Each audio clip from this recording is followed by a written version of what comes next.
My name's Austin, and this is Dungeons and Dracon Beams. 1 year!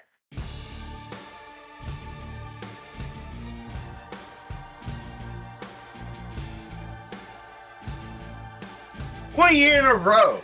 We did it. We did it. One year in a row. Yeah. 12 months in a row. All the days were in a row. It's the 5-month anniversary of our 7-month anniversary. You feel me?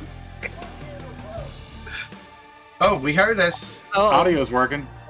Audio's going. And we're uploading.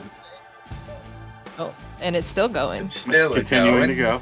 go. It still keeps going. If you're waiting for yourself to talk, then you gotta talk.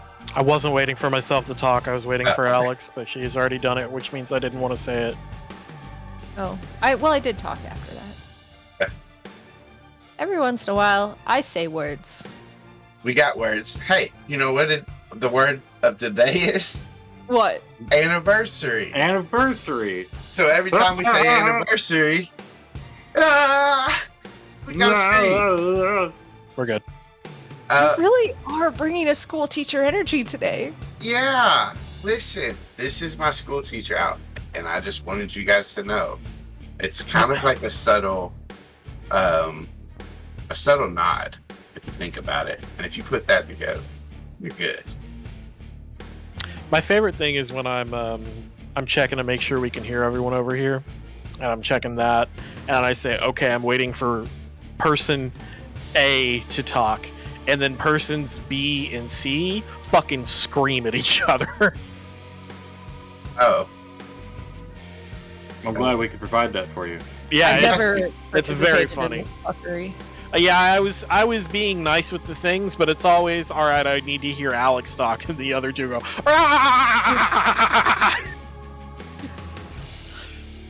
What? That's what we do. I didn't say stop. I was just... It's been a year.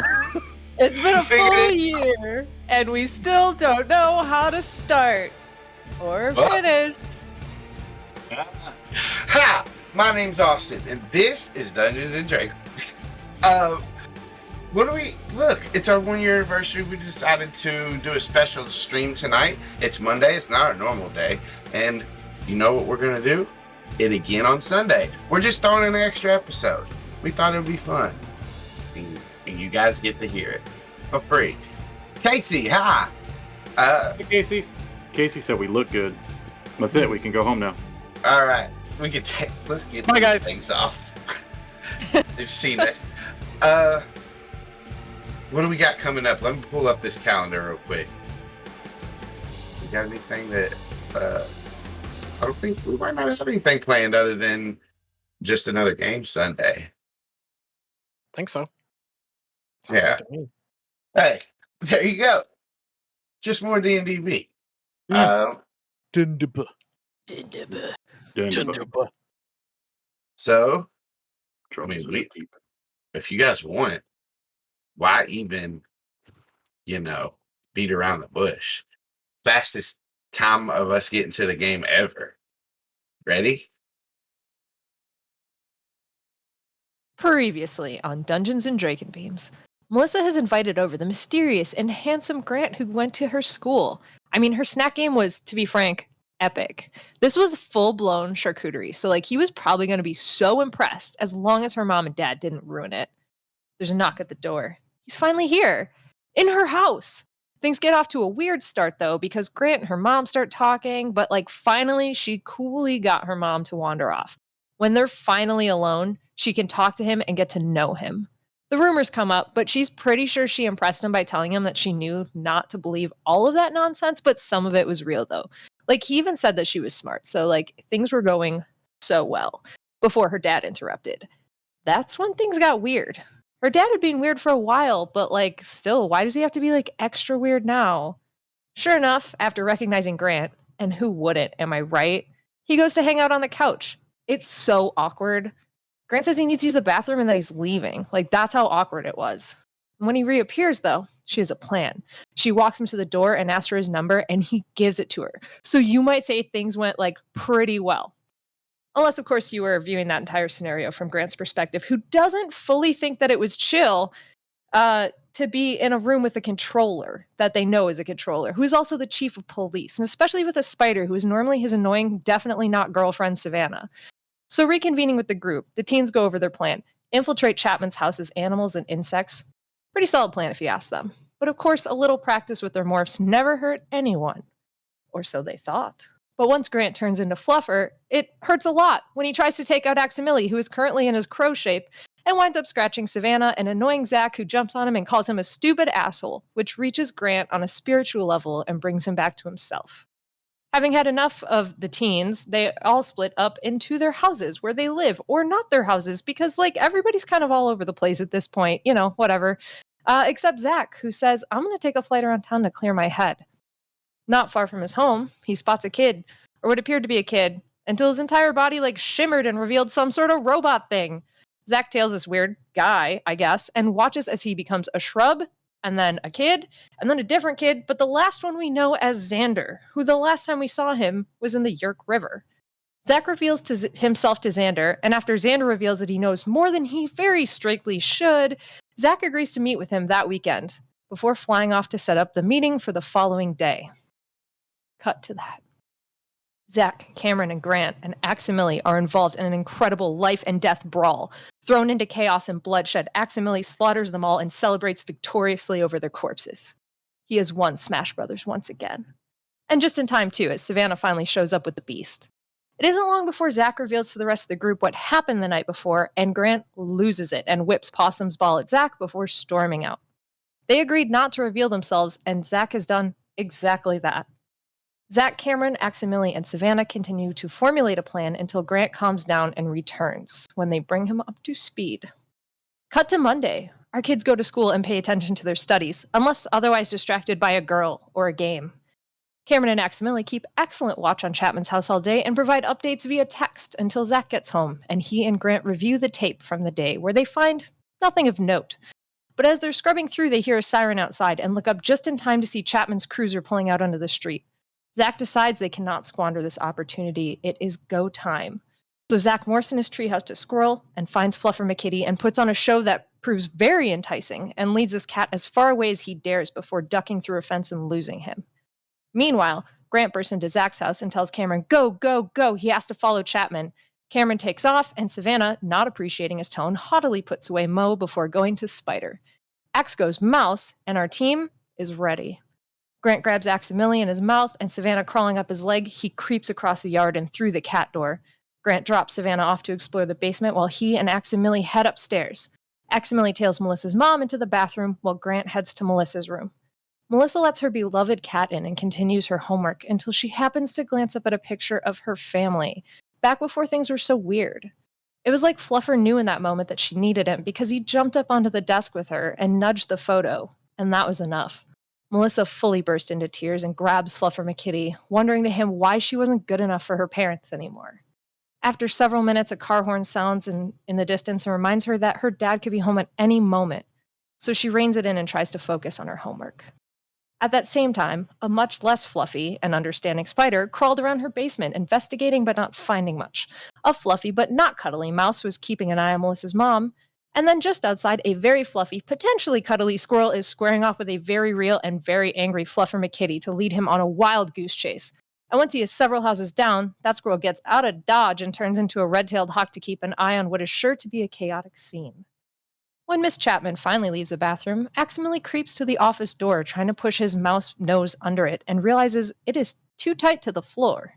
He reports back that he is not able to pass with his mouse form, but a spider might do it. So Fluffer McKitty starts to scratch at Melissa's door, she lets him out, only to watch him pee on the office door, which was a wild maneuver for her, so Melissa carries him downstairs and he gets viciously attacked by a pigeon. Eventually, he makes it to the basement door to pick up Spider Savannah and give her a lift upstairs.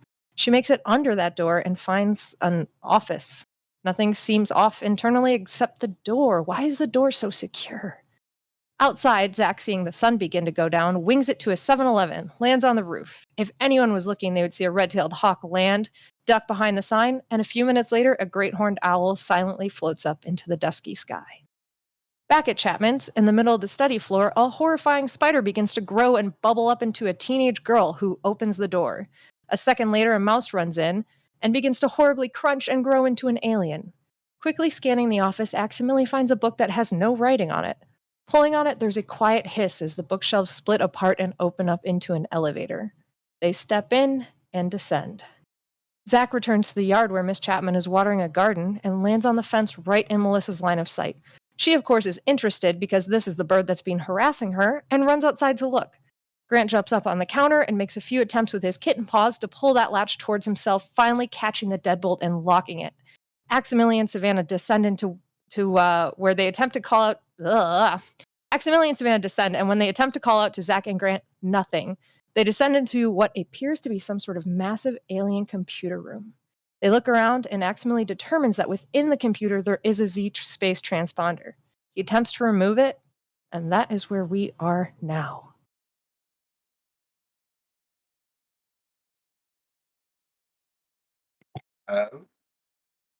Nice. All right. So first, Alex, Yeah. I'm gonna I'm gonna deafen you. Oh shit. Okay. And I will undeafen you when it's time. Sure. And my hopefully my co-host will help me remember if I forget. I'll try. Oh, didn't mean to do that. All right, back. Okay. So Savannah and Max haven't responded to your thought speak messages. Mm-mm. Mrs. Chapman is now has her arm around her daughter, pushing her back towards the back door of the house. Zac, you see another owl perch on the house next door toward you, or next door to you guys, and stare towards you. And you hear, "What now, Zac?" Is that Cameron? Savannah and Max aren't responding. I think we need to try to get in there. Something may have gone wrong. I don't know what.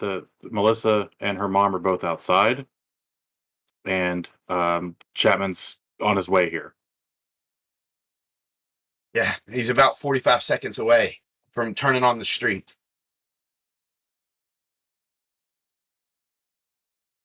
Is there any way that we can distract him, stop him driving? I don't know.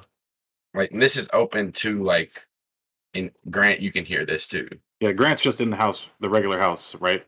Yeah, he's in. Did I hear all of this? Yeah. Yeah, it would have been open communication. Well, including you, not including obviously Yeah. like Okay. Chapman's.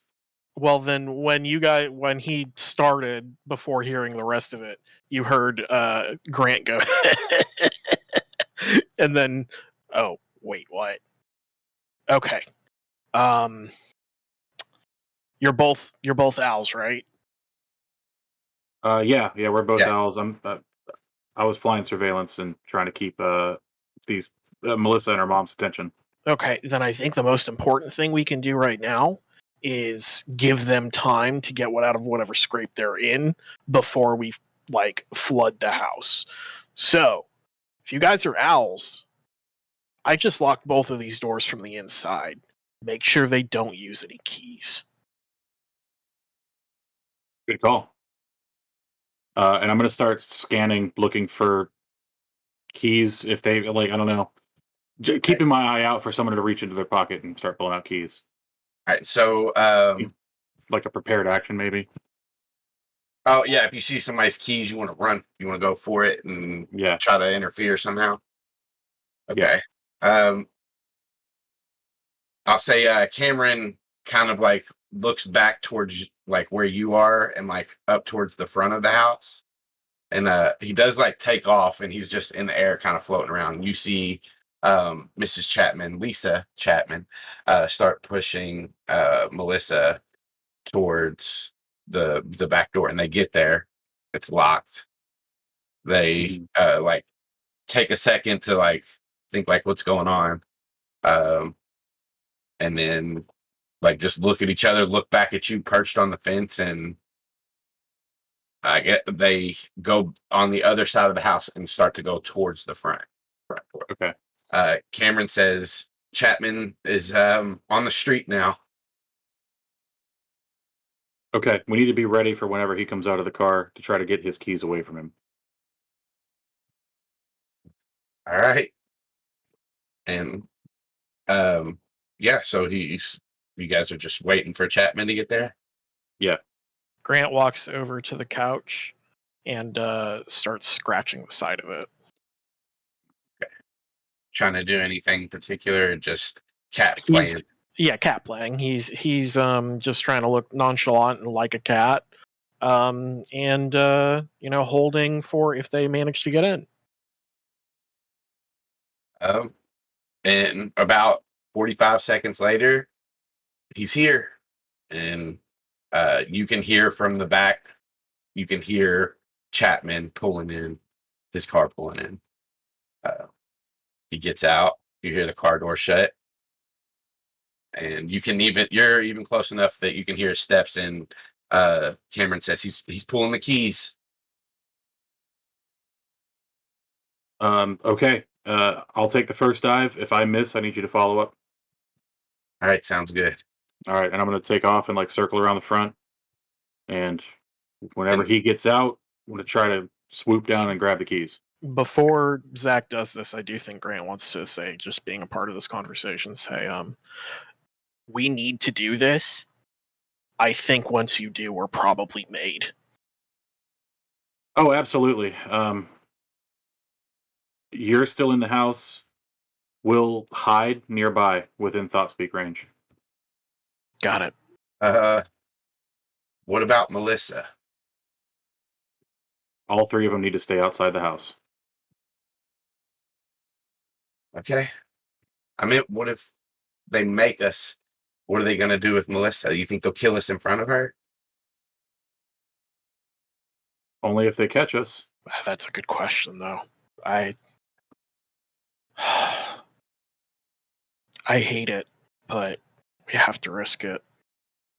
She's innocent in this. I'm pretty sure. I was telling these guys while you were gone, Cameron, but we gotta do it. We gotta think about Max and Savannah first. Okay. And so by this time, like while you guys were kind of having this conversation, is when Mrs. Chapman and Melissa met up with Officer Chapman as he was coming towards the door. So that bought you a little bit of time for this conversation. But now he's approaching the porch, pulls the keys, and make your. It can either be it can either be dexterity or strength. It's just going to be a straight roll. Okay. And I'll do dexterity. okay, your DC. I'm just gonna. Well, you. Sorry. It's cool. So you dive down, and him unsuspecting, he doesn't even get a chance to pull away. With the 16, you grab the keys and you like lift up and pull them out of his hands as he just like wasn't even paying attention. You grab him in one swoop, and he like looks and follows you with his eyes. I got him. We run now. Yeah, get away. Try to keep a low profile.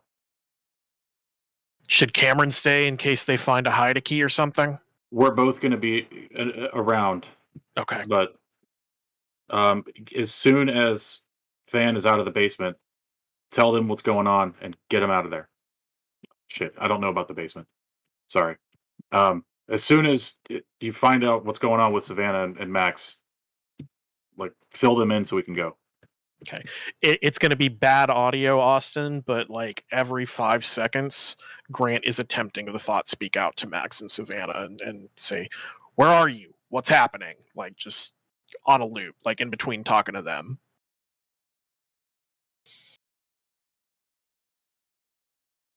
Okay, so yeah, you fly away. You see Chapman watching you as you do.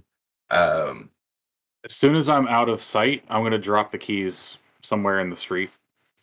Just around the corner somewhere. And then I'm going to fly back. I'm trying to keep my eye, because I know Alice can see a long way. So like I'm trying to keep a visual on the house and on the Chapmans as I'm flying away.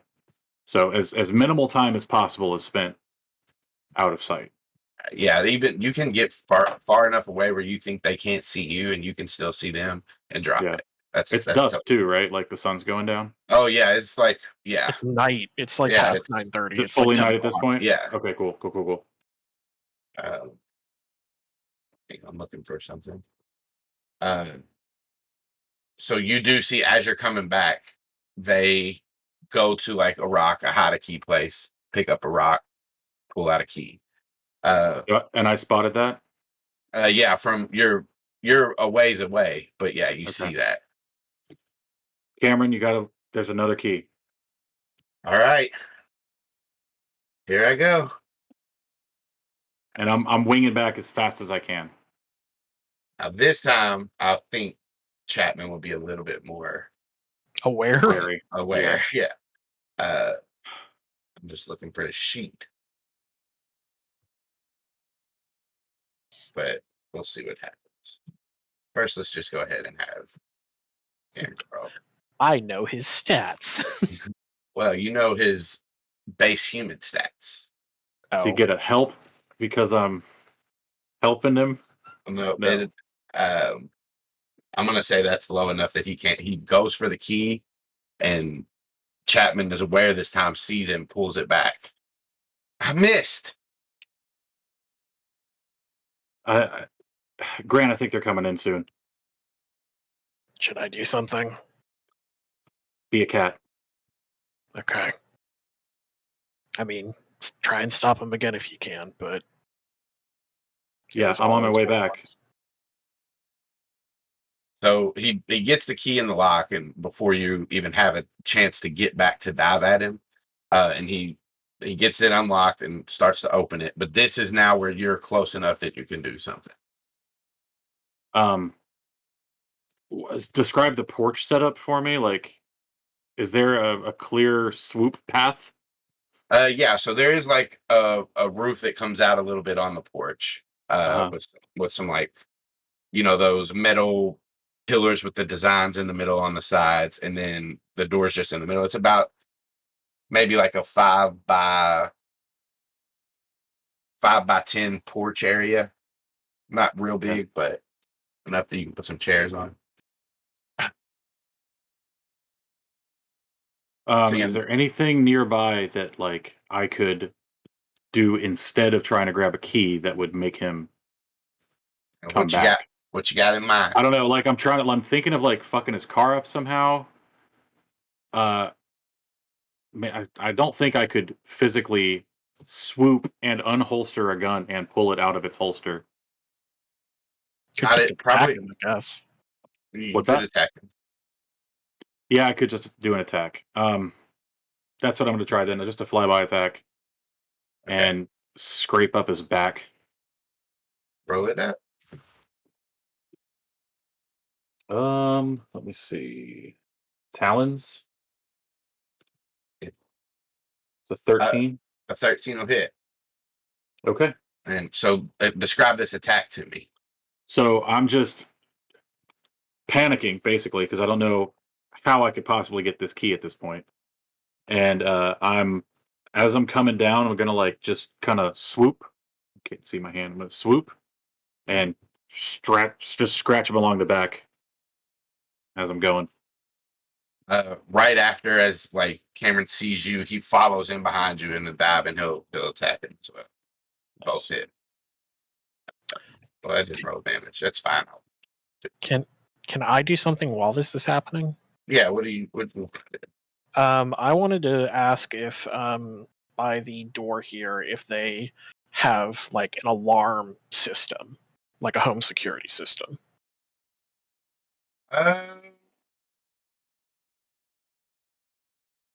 Let's see. I will say, yeah, it's a simple one. It's not like you know alarms flashing or lights flashing and No, and but all like that. It just probably noise pings the goes, sound out. Yeah. pings the sound out, and if it doesn't go for long enough, calls the police. I would assume. Well, I guess Grant would know about alarm systems. Yeah, this one will call the police. Okay. Yeah, I mean, Cory know about them, and most of them do that. Like There's ADP and stuff. Then I want to try and run up and jump on it and hit the button to activate it so that when they come in, it goes off. Or you can try, like... I can try, yeah. Yeah. I mean, that could be beyond his capabilities as a cat right now. It might need a code, I don't know, but I'm going to try. Yeah, so just give me like in a general athletics or acrobatics to like jump up to just be able to hit the thing. It's not going to be too hard for a cat to do. You say, okay, so just straight dex then. Yeah, 7. Yeah, 7. You get up there and you hit it, but you're not able to... No thumbs, man. Yeah, press any of the buttons. In that case, I want to, since I miss doing that, I just want to stand at the door and start like pawing at it and meowing. Like, the people are here, why aren't the people coming in? All right, so as you like go up and you like your first few scritches, the door, you hear it unlock, the doorknob turn and it crack a little bit, and then you hear as you hear 2 owls come down, and at least Cameron lets out a screech. I don't know if Zac does or not, but No, it was quiet. Yeah, so you hear one screech and then you hear shit, and let's see, high or low, Zac? Hi. Hey! All the Humanimals that are currently able to hear the call hear the key drop as Chapman drops it to the ground. Okay. Doesn't really matter now, the door's open, but the key's on. I am a cat, but I am up on the door, and he has jumped back from it as he's getting attacked by owls. Can I push it closed? Give me a dex check just to be quicker than him, pretty much. Got it. 6. 6. Let's see. Maybe he'll roll like a god. Maybe he'll roll like a god. I guess I don't want to that? do it for him. I don't either. Alex is refusing because she's not listening to us. So she just saw the hand motions, doesn't know what's up. So just because he crit, it's going to be a little bit worse for you guys. So as he comes in, he pushes you back, and you kind of roll about 10 feet. And I'm going to say you're just prone as part of that. But Officer Chapman is now in the house. In the house? Yeah. And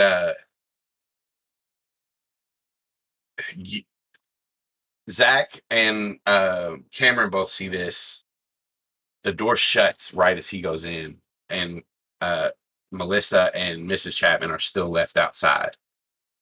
And you see him, Grant, and he's like got his back against the door. There's some blood kind of running down his face, and his hand is dripping blood. And he says, "Be delights." When if I have to roll deception for this, I can. I don't know where his head's at right now, but I am a cat that we know is already aggressive, and he just shoved me back with a door. I want to jump back up and attack him. Okay, yeah, you can do that for free. You can just attack him. Yeah, I want to make it. I guess what I'm saying is I want it to be because I'm a cat and he just fucking shoved me across a room, not because I'm a humanimal. Yeah. All right. So run up and guess I will attack with claws. 11? 11. You scratch at him, but you just get his pants. You don't find purchase in the skin. With that, he is gonna just try to kick you. Okay. Yeah. 16. Damn. That'll do it. 1 damage, bludgeoning damage, as you. Actually, that should be 2. Actually. Why? Why you do this? Okay. And he just kind of kicks you off of his leg. He says, "Wretched cat, are you one of them?" Looks at you. Give me a performance check. Damn. Oof. I didn't want it to be that. Hold on, let me pull up my. I did not have Grant open because I'm a ding dong. Only had the cat.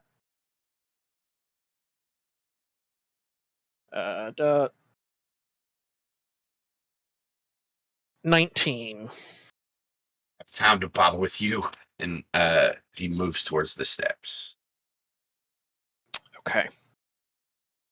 You can't take an opportunity attack if you want. No, at this point I want to follow him. Okay. He goes up the steps. You follow. He gets to that landing.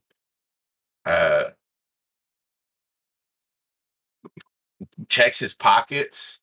Looks around. Says, "Shit." I'm trying to sneak, by the way. I don't want to be seen by him. Well, he's like, as he does this, you see him turn around and start to come back down towards the steps. There's no way to him not to see you as you're on the steps coming up, pretty much. Then I'm going to sprint past him and try to go to Melissa's room because he just attacked me and I want to run to safety. All right, he just looks at you as you run past, but he continues to go back down the steps. Okay. Yeah, and you go to Melissa's room. Her door's open, and you go in. Okay. I want to essentially hide around the door and just listen for him so that if he goes into the room that I know they were in last, that I can slink in behind him for some kind of backup if they're still in there because, I don't know what the situation is, but if he goes in there and they're just in there and there's no one there to help him, we're fucked. Yeah. Give me a stealth check. Okay. Wish I was my other cat. Oh, I have to go to the cat, not Grant. Nat 20. Nice. So about a minute passes, and you hear hurried footsteps coming up the steps.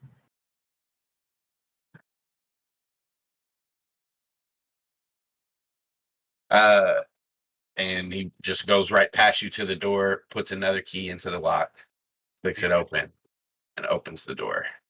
Of course, he had a spare. I go in behind him. Yeah, with that stealth, that's easy enough. You get in there. He walks over to the bookshelf. You see him grab one of the books, pull it, and as he pulls it, you hear a hiss. He turns around and shuts the door, locks it. There's a secret fucking bookshelf in here. Wherever they are, they've got to be behind that because I don't see them in this room. I'm following him. We might be fucked. We'll be out here in battle morphs. Okay. All right. And with that, I'm going to undeafen Alex. Okay. Hey, Alex. Did we scare you? Yeah, you I'm scared sorry. the crap out of me. Hi. Hi, welcome back. Hey, what's up?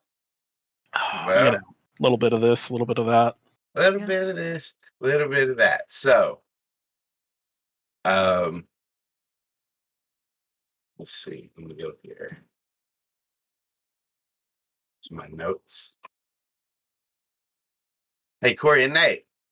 I'm gonna have you guys deafen now. I'll let you know when you're back. Okay. Cory's Did it for me. And Nate's deaf. All right, so Savannah, you're in this room. Aximilia is down underneath the console, and he's pulled one of the panels off, and he's working on those wires and stuff. You just saw the notebook, the post-it with the four. What was it? 26, I think. 25. 26. One of those. 26. Yeah, that's right. 9 The p.m. 4:26, 9 p.m. You just looked around at all that. Keeping your eye on the elevator, but can you just go ahead and give me a perception check? I Can certainly try. That is a 10. Yeah, 10. 10. You see the top part of the elevator, like the door that rose when you guys came in, start to slide down again. This is after about 5 more, almost 5 more minutes of accidentally doing his work under there. Okay. Aximili, how much longer? Approximately 1 minute. The elevator's incoming. That is not good. Nope. And I'm going to start to morph. I'm going to future possum. Nice. All right. So, as your body starts to change, as your nose and your mouth become your snout, you hear in your head. Hang on 1 second. Let me go to the right part.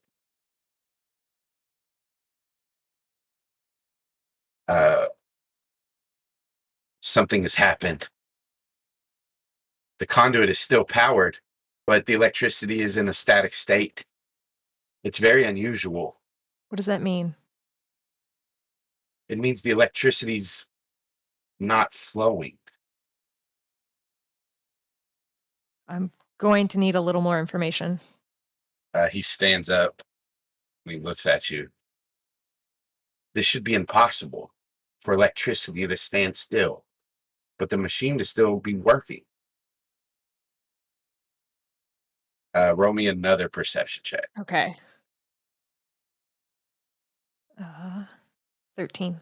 With a 13, as you are like trying to take in what Aximili's saying and you're kind of looking over everything, you see on the monitor that there's a small digital timer and it's in the right hand corner. And the digital number seems to be frozen, changing from 11 to a 10. And there's symbols written above it, but it's alien to you, literally. Aximili, can you read that? He looks to where you show him, and he looks kind of dejected and sighs. That is a tamper alarm. I did not even realize I'd triggered it. That's what I figured. If that timer reaches 0, it will trigger whatever protocols the Yeerk filth have in place. It could just be erasing all the drives, but could also be sabotaging this whole base of operations. How could I have missed this? I don't know, but does it look like we're gonna have to fight our way out of here, or should we be working on an escape based on that elevator? And I can try to roll perception to see if I can figure that out too. Yeah, give me an investigation check. Okay. I clicked it too You can have fast. advantage as he's, and I haven't seen the results, so you can have advantage. 21. 21. As you look around and you're like trying to figure out a way to escape, and like everything is strange. The door stopped moving in like mid close. The generators that were like glowing are just in like a weird state that you've never seen. It's like the light is still glowing, but like the light's not moving. It's just stuck there. Okay. So is it kind of looking like everything's crashed or is Um, crashing? Something else. It's like everything's just not moving. It's like this room was already pretty still, and but like there's no flashes, no glows of anything. It's just completely still. Everything except for you and Aximili. And you see him just kind of shaking his head after you guys have looked around, and he says, "Stopping a tamper alarm is not that difficult at all." Okay, but it's too late for that. Let's work on our next action plan, and that's how to get out of here.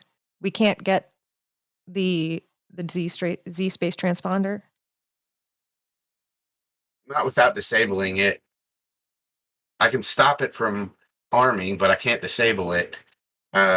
without more time. How much more time? 15 minutes. I think we don't have that long. As you say that, your dog Snoot, where there was just human enough for you to talk, starts retracting into your face unwillingly. And in a flash, you're no longer in the room you're in. I'm deafened. We're in. Ah, Nate. He's What still happened? deafened. Oh, he's still deafened. He shouldn't be. Nate, undeafen. He deafened. Yep, he did. Oh no. Maybe he'll just let him finish. There he Okay, there he goes. goes. I was chatting. Sorry. I'm back. Hey. Hi. So, as you're in this room, Grant, and Zac, as you're flying around above the Chapman house, you guys see a flash of light. From where? And everywhere.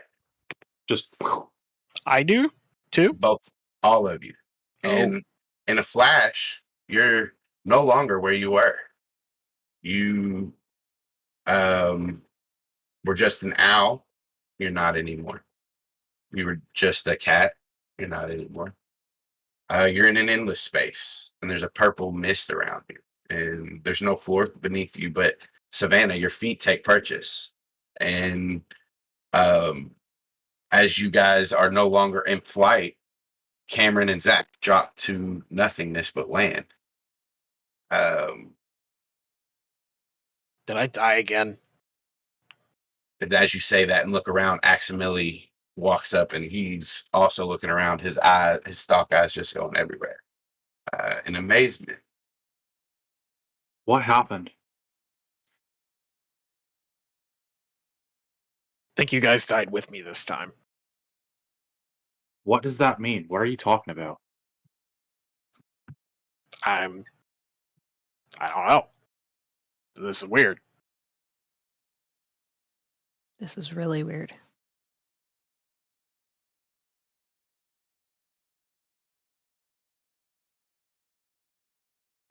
So we just see mist. I'm like waving at the mist. Can I try to walk forward? Am I standing on anything? You feel something beneath you, but there is nothing. It's just the mist and space all around you. But if you try to take a step, you can walk. And Okay, I try to take a few steps forward, like brush the mist aside. it flows around your arm as you move through it. Doesn't hurt, doesn't smell like anything, doesn't feel like anything. I'm gonna try to. Is it bright in here or dark? You can see, but there's no light really. It's just like the mist glows a little bit, and then you look around and it's just endless space and mist. I look up. Is there a ceiling? Endless space and mist. Okay. I try turning into a hawk. Give me a concentration check. Let me get my character sheet back up.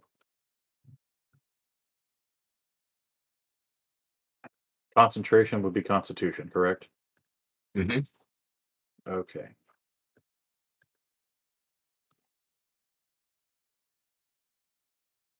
That didn't work. Didn't work. I'm just gonna. Did you roll? Right. I don't see it. Yeah, a bunch of red came up.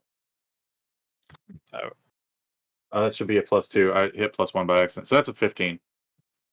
You concentrate on the hawk, and no changes happen. Can I look Guys, at go ahead. Sorry. Can I look at Aximili and see if he's freaking out or doing anything weird or looks just as confused as us? Give me an insight check. It's an 11. 11.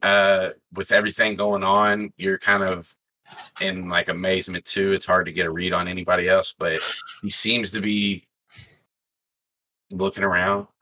Both stock eyes are like that, like moving fast, kind of like searching. I think Grant's just going to say, hello? We were kind of in the middle of something. What is this? This is not Yeerk technology, I can tell you that. It comes from Max. Well, that's that's something, I guess, but that doesn't necessarily mean it's good. Yeah, but this is strange because it's far beyond them, but it's far beyond us Andalites as well. We're Well, back into concerning. Ha! I can't morph. Humility from an Andalite.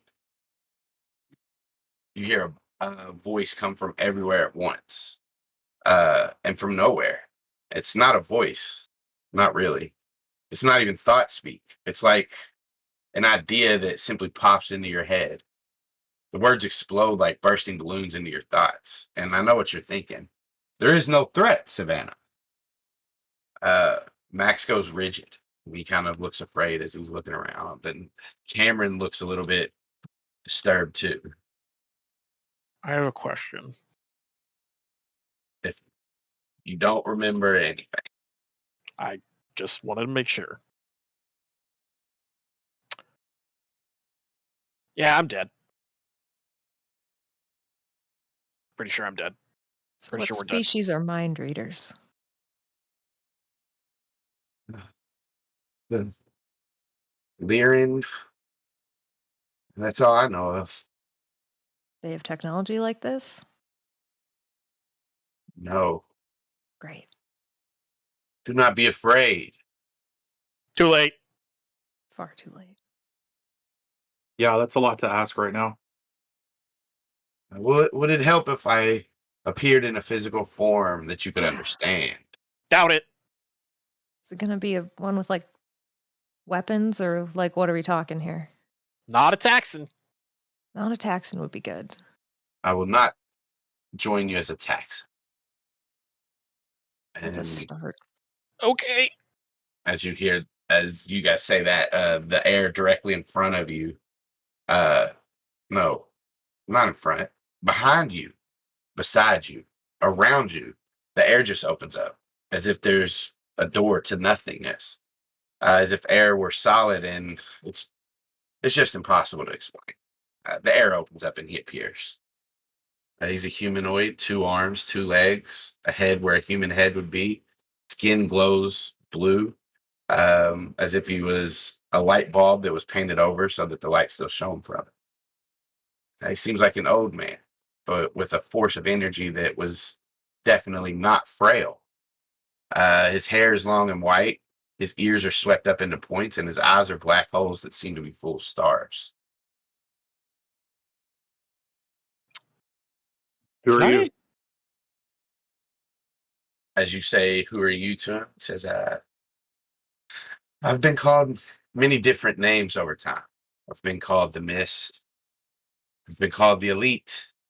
Some who've heard tales of both called me the Elite Mist, and as time grew older, the names merged to more the Elimist, or different dialects have decided on a name, and I've decided that I'm going to be called Yellow Mist. And his speaking is an actual voice now. Like out of his mouth?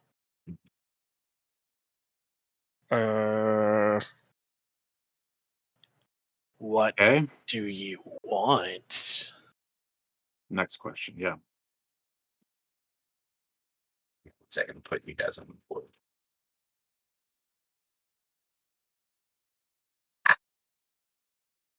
And just so you can see, the Elimist. All right. Or however you say it.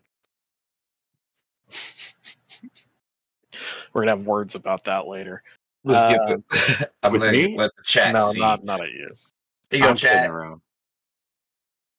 That's for you, chat, so you guys can see what you want.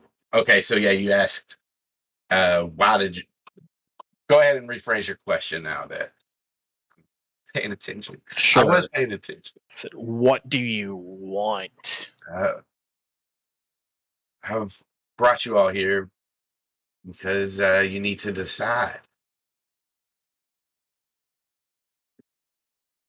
Okay, decide on what? The fate of your race. Again? the fate of your race. I'm here to save you before you lose. Whenever a species is in danger of becoming extinct, we step in to save a few members.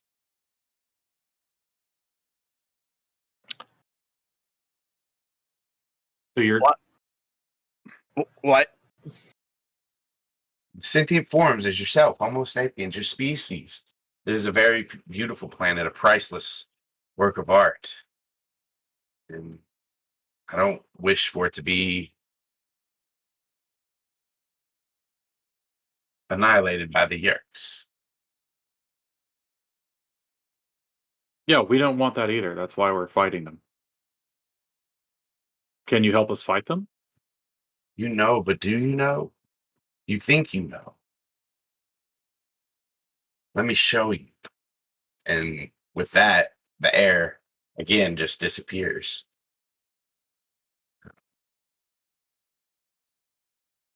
Second, need to go to the right page.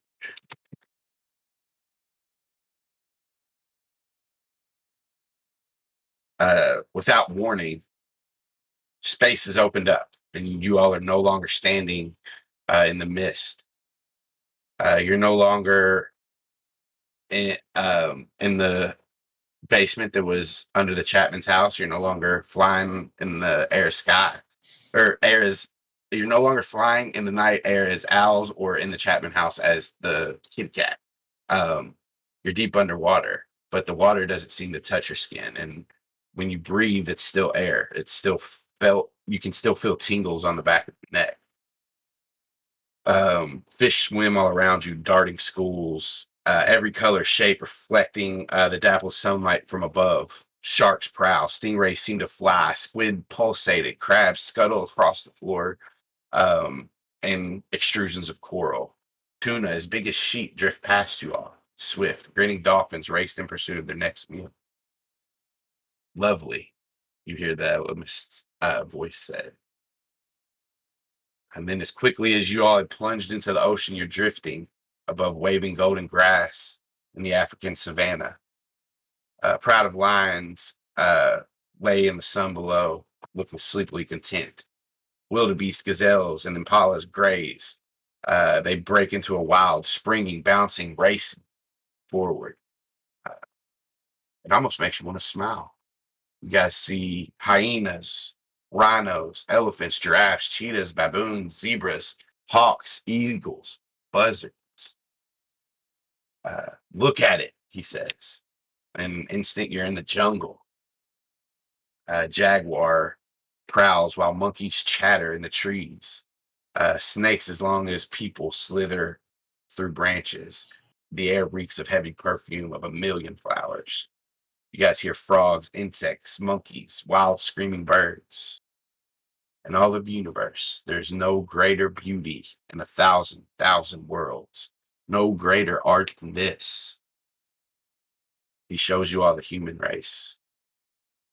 You fly invisible through the steel and glass canyons of New York. You drift above villages over the edges of jungle rivers. You watch a rock concert in Rio de Janeiro. You watch political meetings, soccer games. You see markets, humans, crude, primitive, but capable of understanding. Rude.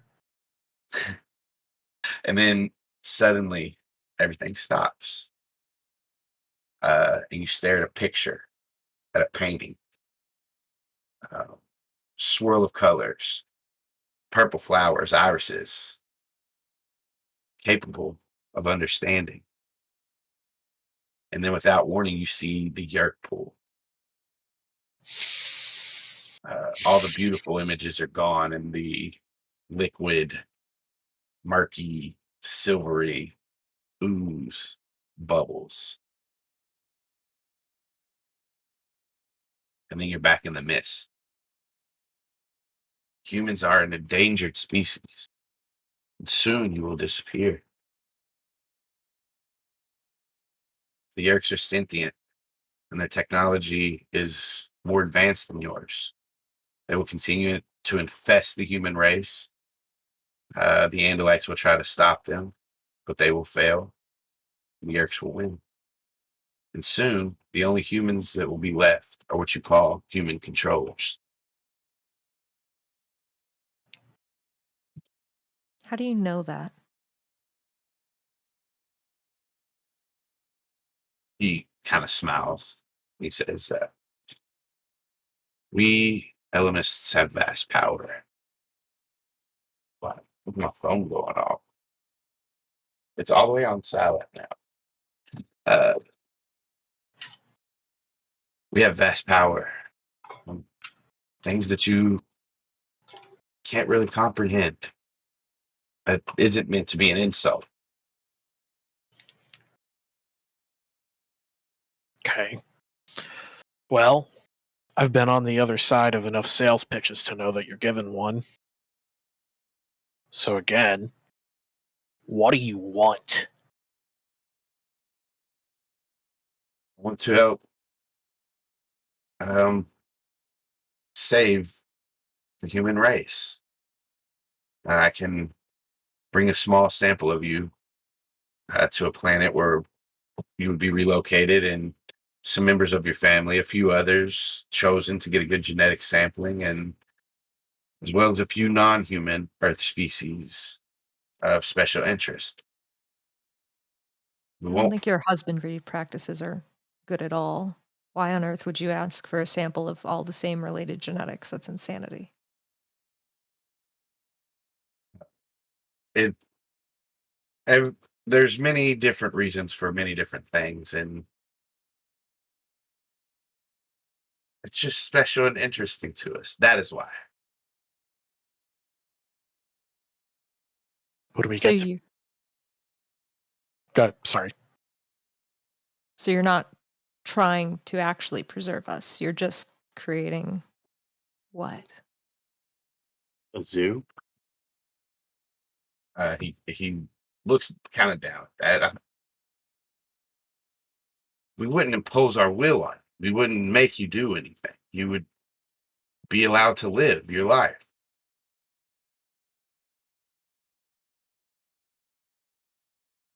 The decision is yours, though. I'm just offering it to you. I So will what? not. You have to give up what we're doing now? Just give in? What happens to the rest of the humans? It doesn't sound like you're saving the human race. It sounds like you're letting most of the human race die and or get controlled, and we just go with you. That is what will happen. And if you do not choose to go with me, you will also be taken. And what about everything you showed us? What about the dolphins and all of the animals that were on the plains, the zebras, the elephants? What about all of them? Better to save some of them than none of them. Grant chimes in after he says that, and after these other two said what they have said, and says quietly, kind of softly, with a little bit of shame in his voice, but he says, "Do we get to pick? Do we get to pick who comes?" You would be able to pick a few people. Okay.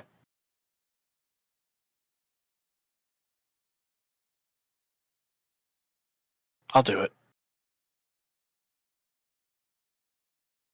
We're fucked. We've been fucked since day one. Reese is dead. We're gonna die. I'm only doing this for my family and the people I care about. I'll go.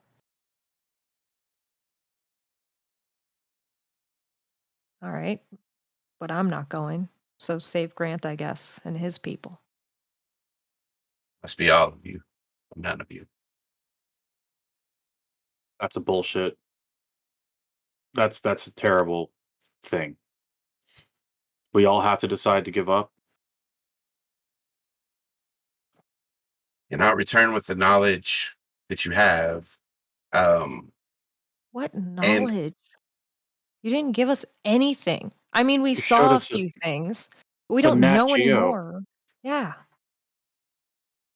you all give me persuasion checks. Either one of you, or you can give the other advantage. Giving the other advantage. Here we go. What? None of my shit's working. Oh no. Hang on a second.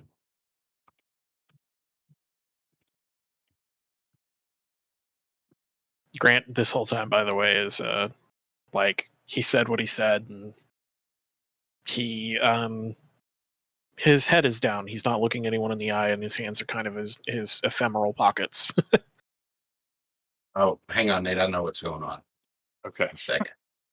Technical difficulties. All right. Please Should be stand good by. now. Okay.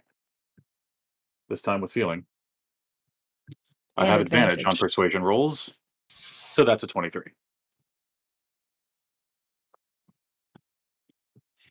We'll show you what you need to understand.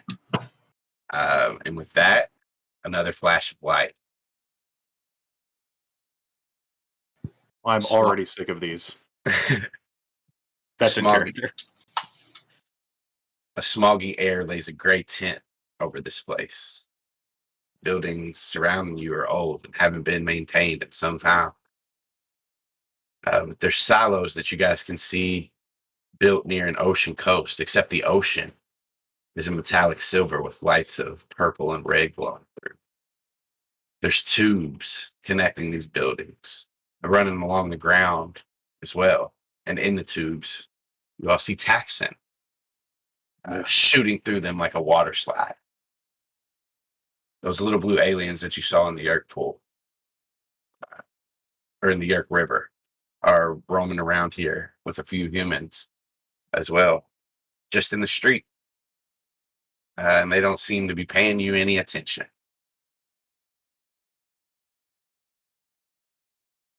What do you do?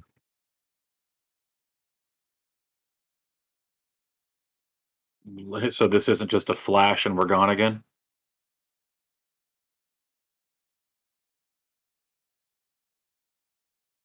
This map is black, Austin. Should it be?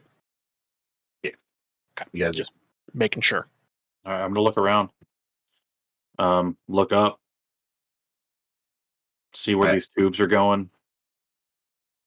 they seem to be going through the city.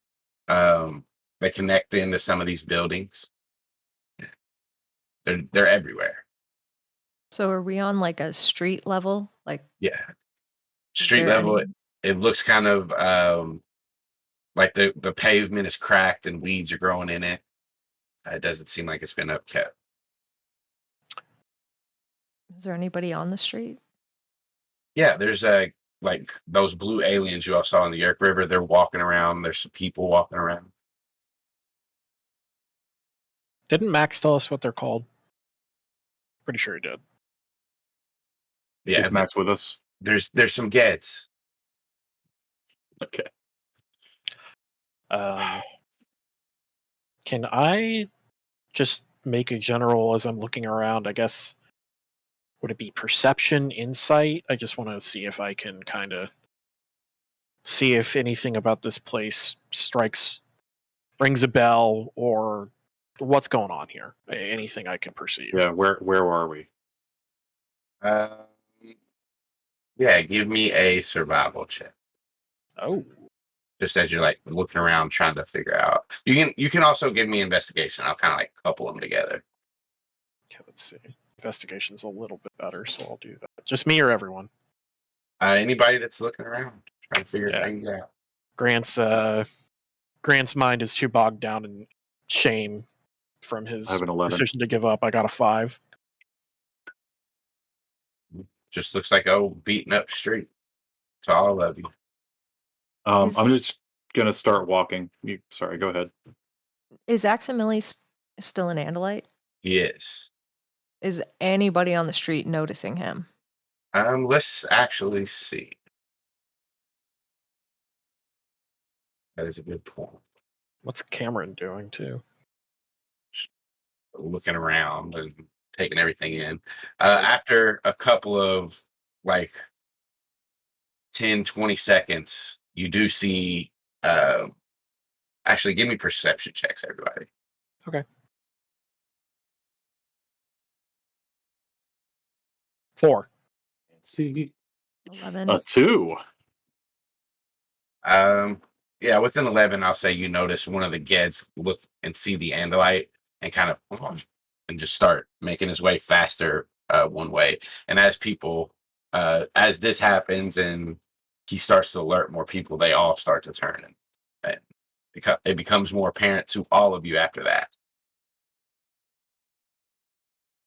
Should we hide for a second and get Aximili to something less Andalite-y? Yeah, definitely. I kind of thought this was going to be another one of those dream sequence things. Um, I think I'm Grant gonna is. head for the nearest building and try to usher everybody with me. They seem scared of him. Why? Why change that? We should try not to draw attention if we I can. don't know why they're scared of him. Like, he can fight better than they can, I'm sure. They're wonky. We've fought those things before and won. I don't think we could face that tailblade and win so easily. So maybe they're just afraid and they're getting something bigger. All right.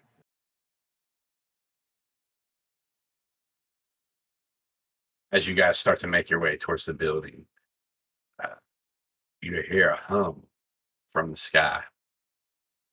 And you see a small, sleek silver ship descending towards like the area you guys are in. And as it descends even more, even as you're moving, you can tell it's descending like right on that corner of that building where you guys are running into.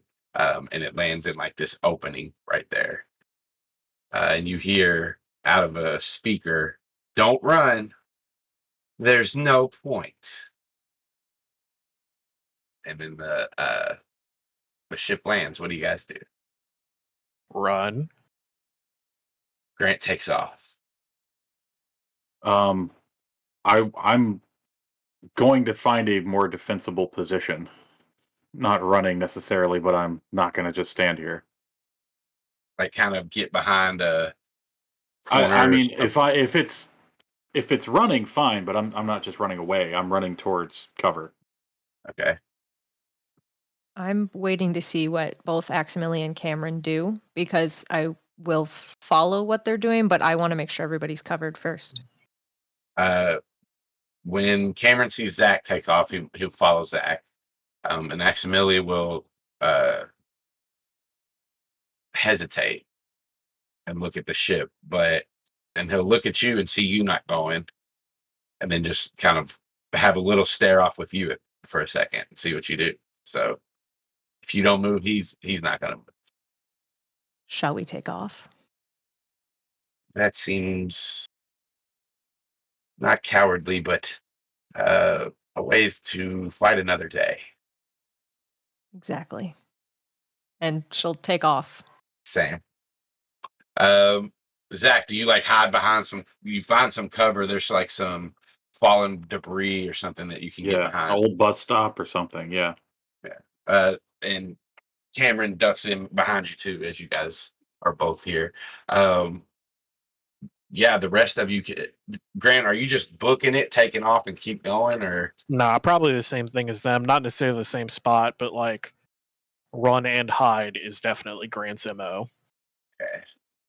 Since Cameron's right next to me, I'm going to say, like, get ready for battle morphs. I don't know if we're doing them yet, but just kind of be prepped. Yeah. And as like you guys get into these positions, you think you're hunkered down pretty good. The dust from like the ship landing starts to settle, and you guys see that the ship has opened a door, and there's a landing platform where a ramp where people can walk down, and you guys see the silhouette of a woman walking. And as the dust clears, you guys can see her face. She's probably in her mid-20s. She has brown hair, straight about shoulder length. It's up in a ponytail. She has a squarish face and green eyes and like this half-cocked smile as she walks in your direction, Savannah. There are two figures walking behind her. One of them is very skinny, gaunt, and almost sickly. He's got black hair that lays flat on his head and a scar down the right side of his face. The other man has shoulder-length hair and like a pointy beard, kind of an athletic build. And all of you all recognize all three of these people as Savannah, Grant, and Reese. Just a little bit older. Warp Majir start to exit the ship, and the older Savannah says, "We're not here to negotiate, but I'll give you a fighting chance. It is because I caught you in my communications room that night. I received you as a host for my accomplishments and continued to grow. And now I'm Visser 9. Now assume the forms you wish to die in." What do you all do? Morph Jaguar. I'm going to start going to Awesome Possum. But I'm going to tell these guys this is alternate timeline again. This isn't the future. I'll get a fight in. Let's go. Yeah, let's fuck them up in all the universes. And you see white fur start to. You guys begin your morphing processes? Yeah. As Orangutan, for clarity. Nice. Aximili just kind of stands up tall, and his blade comes up to by his shoulder. As you all complete your morphs, still behind this debris. What next? I'll come out of the bus stop. Knuckle walking forward. Cameron And- lumbers behind you. In open thought speak, but looking at future Reese, I'm just gonna go, "I'm sorry." You see his brow lower and him just smile at you. Reese is not here. He's in there somewhere. I want him to know I'm sorry. He just shakes his head. It takes a step back.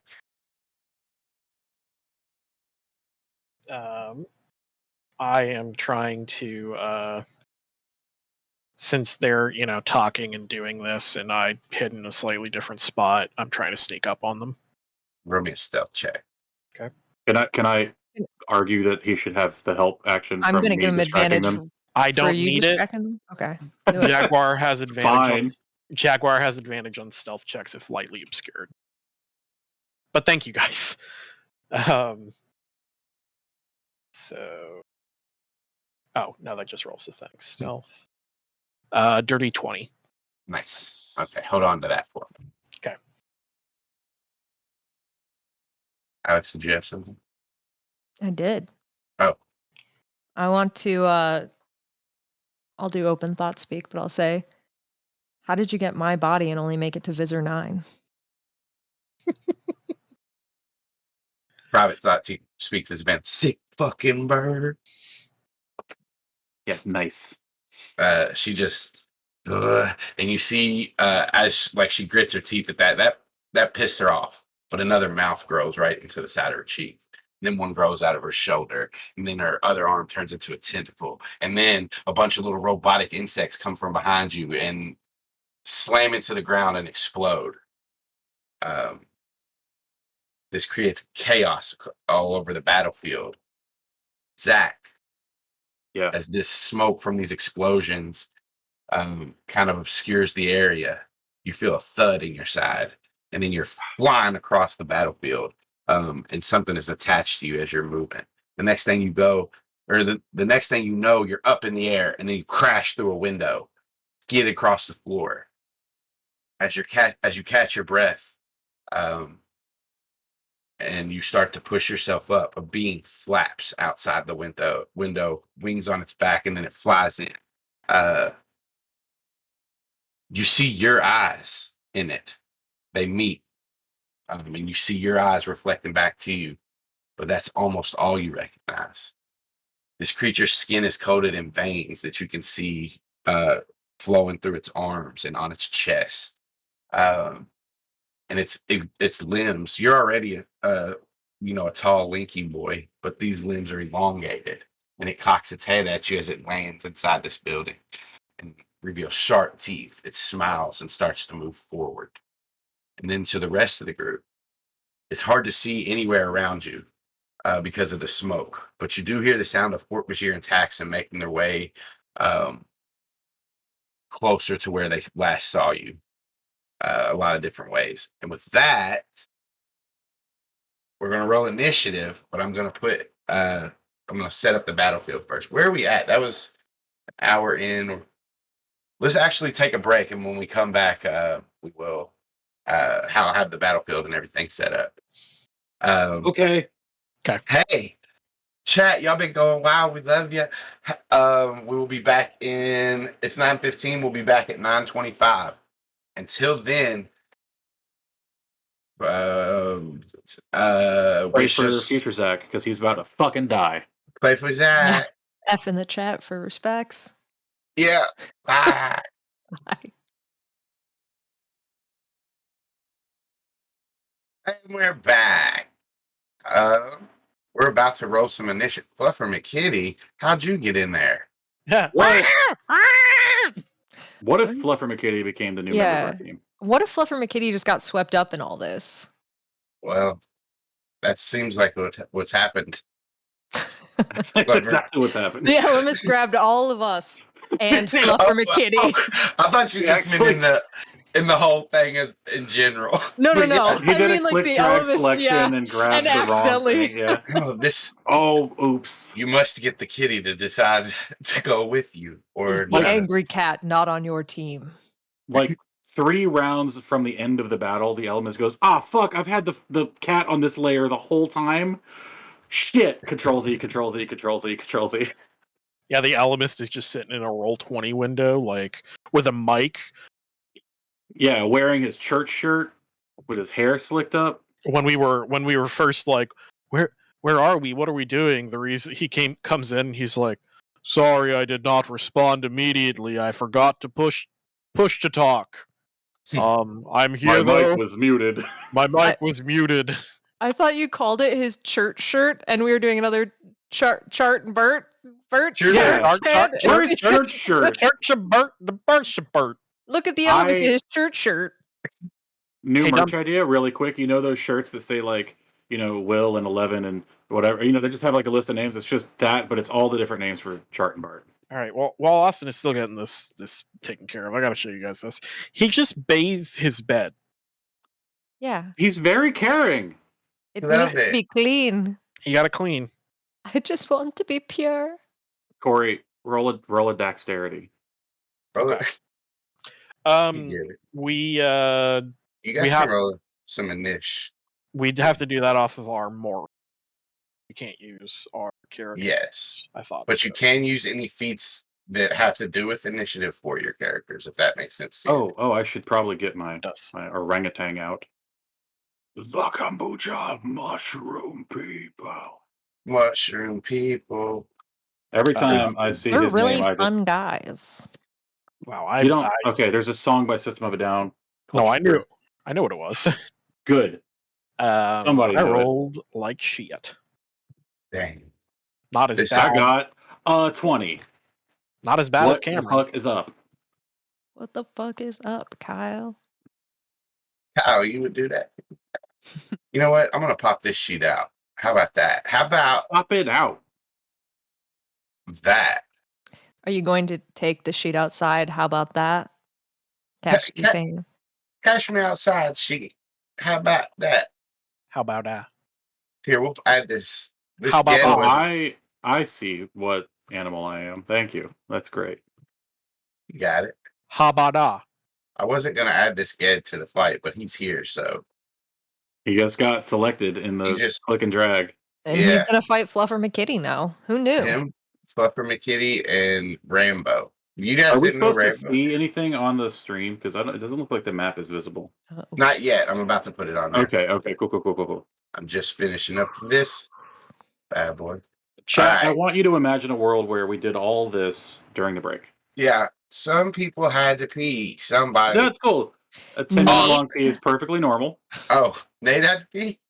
I did. We all peed. Sorry. I thought we were just blaming Nate. We were all filled with fluid, and now it has been ejected. It's the tears that we couldn't cry. We need another way. Our tears don't fall. They crash around us. They jiggle. They don't fold. All right, they can see everybody. Play this stupid game. I love you all. They can see everybody now. We can play this stupid fucking game now. Listen here. Let me look at my notes and open up the battle. Okay, so as Grant, as you kind of sneak off, and these little insect things hit the ground in front of you guys and explode, creating like smoke and everything around you, causing chaos and all that other stuff. We'll just get into it. You guys see Hort Bajir as the smoke clears. We'll kind of position them.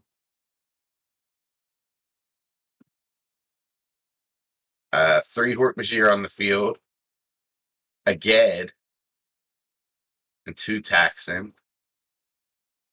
And as you guys start to make out all these figures, you do see one figure that is some kind of monstrosity. It almost looks like an octopus with all these tentacles like coming out of it and stuff, but on the edge of the tentacles are mouths with razor sharp teeth, and there's eyeballs above some of the mouth, and some of the tentacles ended teeth, and this thing looks disgusting.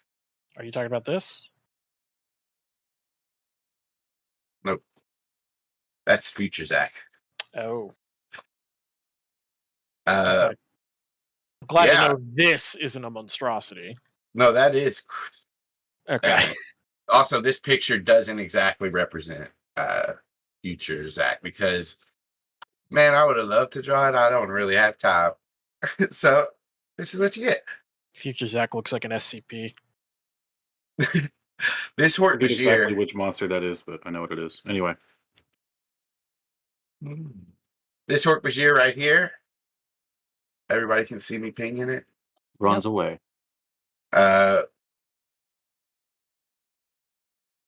Starts to make his way towards the only 3 Humanimals that he can see. Let's see what his speed is. And so he'll move there. Move there. Next up. And as you see him closing ground on you, Savannah, you see his blades like kind of shimmer, and they cut through the smoke, and he's just looking like he's about to just jump right on you, on your awesome possum ass. This one's even further back. He comes around the car, and you see Max start to square off with him. First up, Savannah is Awesome Possum.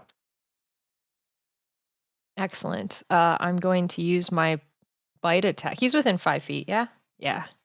He's within 10 feet actually right Within now. 10 So feet? Okay. yeah, each square is 5. Sorry, I was zoomed way the hell out. I don't see myself in the turn order. I thought I did it. What'd you roll? 7. Yeah, I also rolled a 20. And I don't even did see you the guys turn order. not select your tokens before I rolling your didn't. I initiative? did. I did. Oh, I did not. maybe roll 20 had a miscommunication, but they usually get to. I don't know. It seems like I didn't have a problem. Well, none of the NPCs Sorry. had a problem. Nate, what was yours? 20. It's in the chat right above that 11 that you rolled. No, I'm not saying it wasn't. I was just trying. I was just entering it manually. Yeah. Okay. So you were supposed to be top of the round then. Yeah. Get it. Well, yeah. Go ahead and go, Nate. All right. First thing I'm going to do is just let the team know I just got put into some building. Could I tell where I was going, or was it too fast? It was like really fast. You can send out that ping. Okay. I'm in a building, I think, not too far away, but I won't be able to help. I've got my own problems right now. And then I'm gonna run and math. Okay. I'm gonna do a multi-attack too, boy. Sweet. 2 fist attacks. Pow. Double That's fist. the first one. 18 will hit. Hell yeah. I'll do it again. How about a 16? A 16 will hit. Nice. Describe these 2 hits. It's just a like knuckle down, quick run, and then up and smash like a double Hulk smash. If you hit attack in the chat, it'll roll the damage for you. Cool. The first one was 8. Second one was 9. Bludgeoning. And because I have the bruiser feat, once per turn when you hit a creature with an attack that deals bludgeoning damage, you could grant disadvantage on the target's next attack roll. I don't want disadvantage. You're not the I'm not target. giving you disadvantage. You said grant disadvantage. God damn it. God damn it. I see. Fired? All right, you're rehired. All right. So he has disadvantage on his next attack roll. Yes. Which is telling me. Yes. All right. Sorry, I have to push you back one more time, Savannah, because I forgot to go roll this guy's initiative. So I shouldn't have said anything to anybody. My dumbass. All right, I'll forgive you.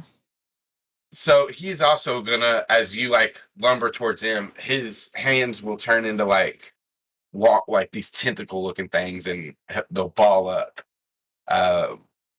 and swing at you, for also a multi attack. So the first is a 21 to hit. Oh yeah, That'll do it. That's 7 piercing damage, as like when he hits you with this like this tentacle on the end of his arm, you see like spikes come out as it collides with your body. So also, can you make me a it's a grapple check, so it's a acrobatics or athletics. Oh no, you are grappled by this, so the spikes stick in you, and they're like, you can't, like, he doesn't pull his tentacle out. He is going to swing with his other one. He just won't grapple with it. Okay. That's a nat 20, folks. Nat 20. It was only his next attack he got disadvantage on. Yeah. Okay. Yeah, it's a nat 20. The 19 wouldn't have been any worse. Yeah, So nat 20 is double damage. What are you talking about? Well, okay, you're right. It would have still hit me. 8 more damage as like his other tentacle smacks into the side of you. Okay, so I've taken 15. Right. All right. Yes. All right, Savannah. You sure? Yeah. I'm so sorry. Savannah, Okay. you get to watch 3 other people go. Fantastic. Just what I want. Should I deafen too while I'm here? Savannah, wait 1 second while no, yeah, go ahead. Forgot to roll the buildings initiative. Sorry. I'm moving up. I'm getting near the Torque Fissure, and I'm going to bite him. Blades a whirling. A 19 will hit. Cool. What was I hitting? What am I hitting? Why can't I hit it? There we go. You did it. I did it. You did it twice. I did it twice. It was 8. And he also has to do that saving throw. A strength save. He does get proficient. A 9. He's knocked prone. Let's give him a status condition. Fantastic. I'm gonna we usually put like a boot on him. Here's a boot. It's a boot time. There's a Hort Berger in my boot. Anything else? No. Taxon turn. He's gonna slither. That's the sound it makes. That's awful. It double moves. It can't make any attack. Who next? Ooh, you guys see Aximili Escaruthistel bound over to this Hort Berger, cock his tail back, and I gotta open his character once. 1 freaking second. 1 freak. Oh, it's already open. Tailblade. 11 misses. So he swings his first attack, and the Hort Berger blocks his tail blade with his wrist blade. So Aximili draws back for another strike, and an 18 will hit. This one sinks in and carves a deep gash across the Hort Berger's chest. Next up It's another enemy. There.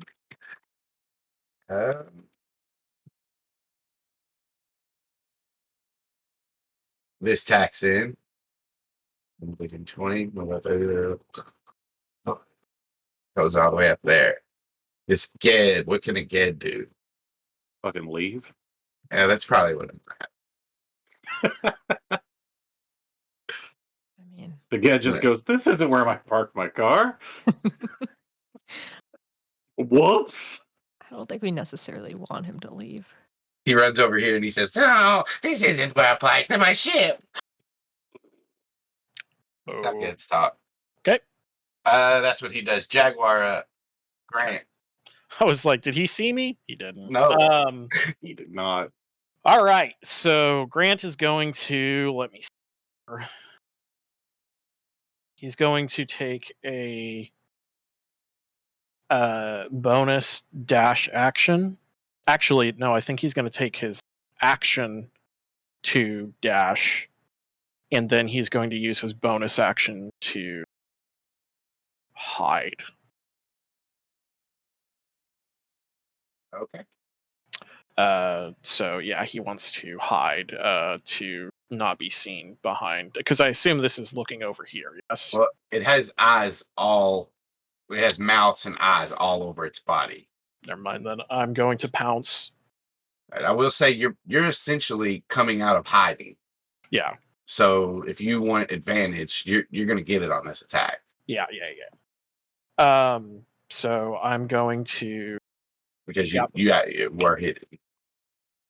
Yep. So I'm gonna bonus action to dash to get there, and then action to attack. Hold on, let me read this real quick.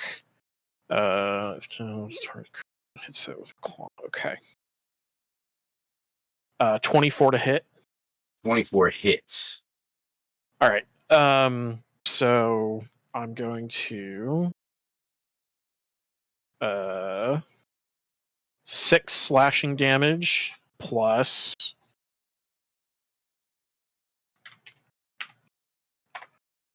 3 sneak attack. Let me read sneak attack where I can make sure I don't get another bonus on that. It's 1d8 damage. It's not 1d8 plus anything, is it? I don't think so. I don't think so. I think it's just an extra d8. So 9 damage total. Okay. And then the mouther, or whatever this thing is.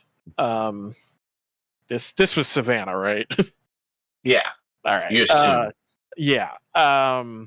We'll need Not to for make much longer. a strength saving throw. Okay. What does it have a size thing on there?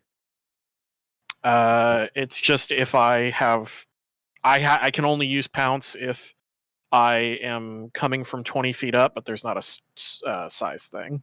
That'll do it. Got a 22.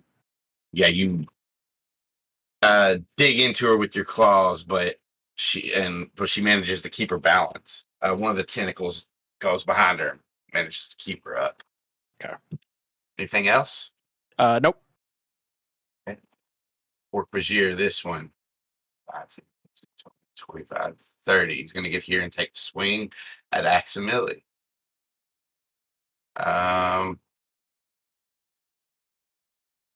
He's going to swing one with his claw.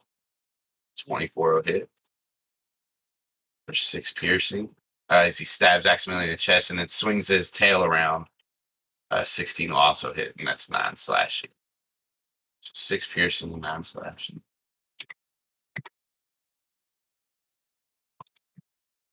Next up is Cameron. You got that one, Savannah. And he'll swing at the Taxon.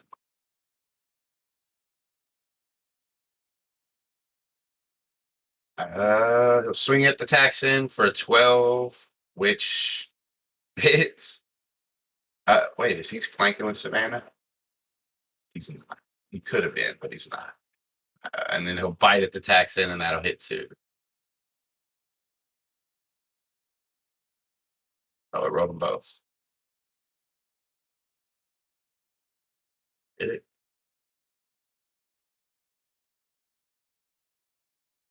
Hmm. Something went wrong there, but that either way, that's enough to kill the stats. Nice. That's what I like to hear. You mispronounced Hork-Bashir. I think that was a Hork-Bashir that he was attacked, right? And he'll finish his. No, he'll finish his movement to here. Next up is this Mouther, or future Savannah, as she turns around and you all hear the thought speak in your head. This is futile. You're outnumbered, outgunned. I mean, one of the eyes looks you in the face, and out-toothed. Grant. Go fuck yourself. And with that, it lunges forward with like a mouth from the side at you, Grant. Does a 9 hit? It does not. Okay. I will say also, as you got a little bit closer, you notice like the ground feels like doughy around you as you see this liquid kind of secreting off the bottom of Savannah. Gross. After that, one of these Malho, you're the only one that can still hit right now, Grant, so it's going to try you. Spits this little chemical blob right behind you. And as it hits, it explodes into like this vibrant, shimmering liquid. And make me a dexterity save. Okay. Just making sure that there's nothing special I have for that. Okay. It's dexterity, just straight dexterity, not. It's not. Yeah, it's Okay. Let me ask you this. Grant has proficiency in dexterity saving throws. Do I get to use that? you don't get to use your Only proficiency. skills. Okay. That's what I wanted to double check. All right, cool. 9. 9. You are the shining liquid hits your face, and there's like little droplets all over you, and it's just kind of blinding you. It's so bright, so you're blinded until the beginning of future Savannah's next turn. Okay. Top of the round, Zac up. All right, I'm gripped, but I still can move. You're so let me tell you, when you're grappled, what happens. I know how grappling normally works, but he's on like a tentacles stuff, right? You can describe it anyway, just for the viewers. Yeah. Where is his sheet? Here it is.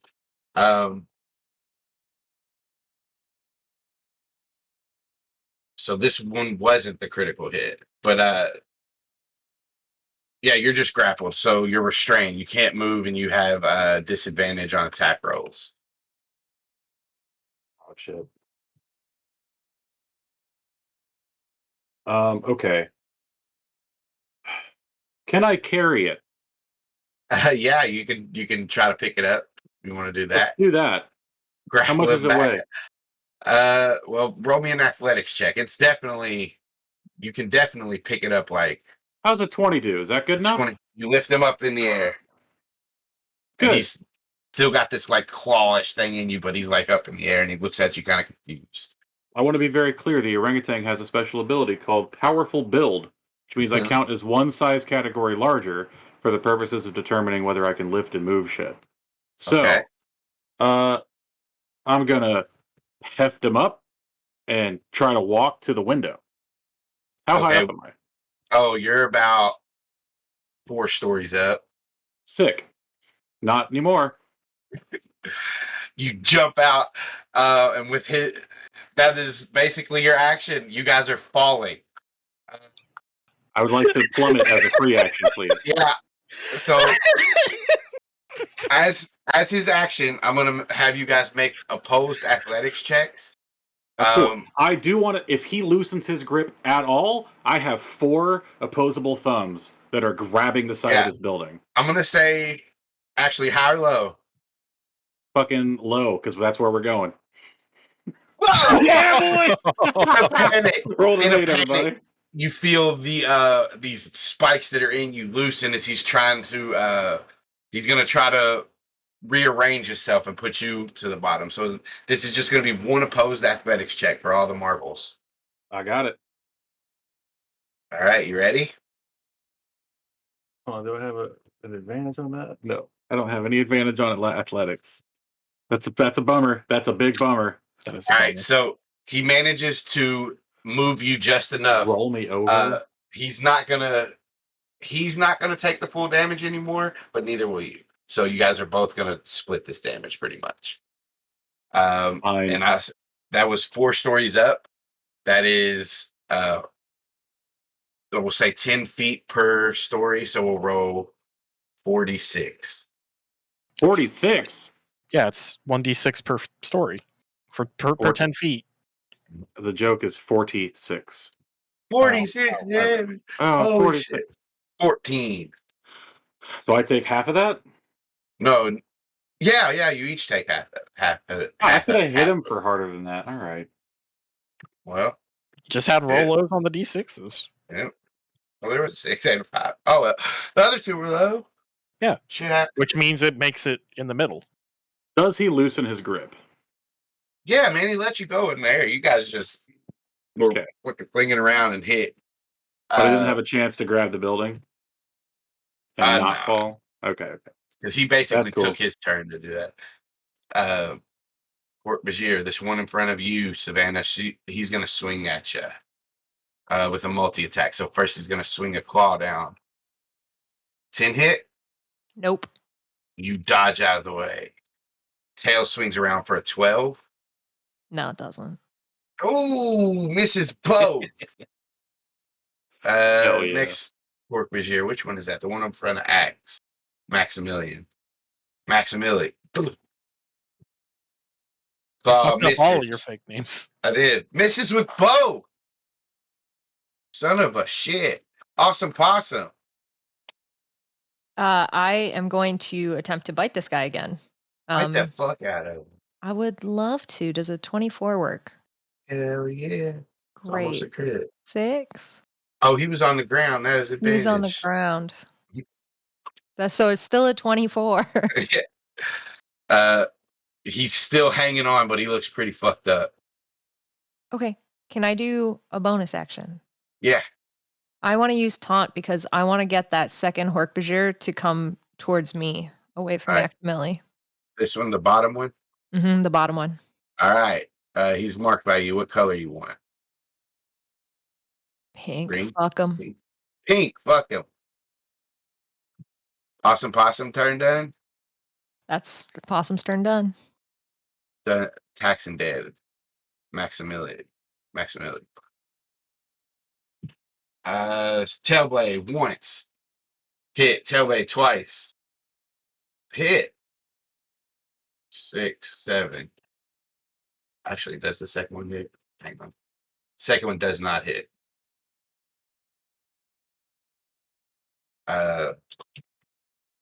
This Hork-Bajir, he slices off as Aximili swings, he slices off one of this Hork-Bajir's arms. And it looks like it's done fighting. It's kind of starting to back away.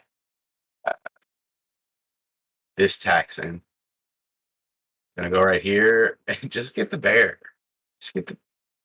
Why not get the bear?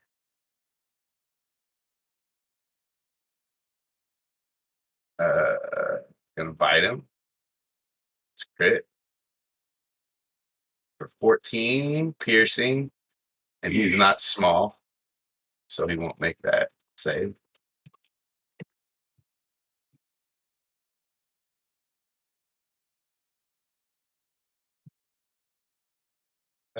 Second attack he has to slam. And welcome to the jam. And misses with the second attack. His camera just pushes him back if he tries to slam. He doesn't slam. But he does get hit by a cane. Yeah, Bye, Mr. just Ged. run. Yeah. Grant Noir. Okay. Grant. With my eyesight diminished with the stuff in there, Grant has a moment where he's like, and like just kind of reeling back a little bit, and then he takes a moment and wants to use his other senses. I want to sniff out where my friends are. Okay. Roll me a perception check. Okay, I get advantage on perception checks used with smell. 21. With the 21, you smell past this, whatever this slimy ichor that Savannah's secreting, and you do manage to smell. It's weird because it's like a clean polar bear. Mm-hmm. Like, what kind of scent does DNA that's been in space that comes to you have? I don't know, but it smells like a bear still. Okay. There's probably still a scent of weed around it, just a little. Yeah. It's tainted into it. What smells bear and weed? So Grant would like to take a disengage bonus action and run next to his friend, which is he has the move for. And he would also like to prepare an action to aim a. Let's see.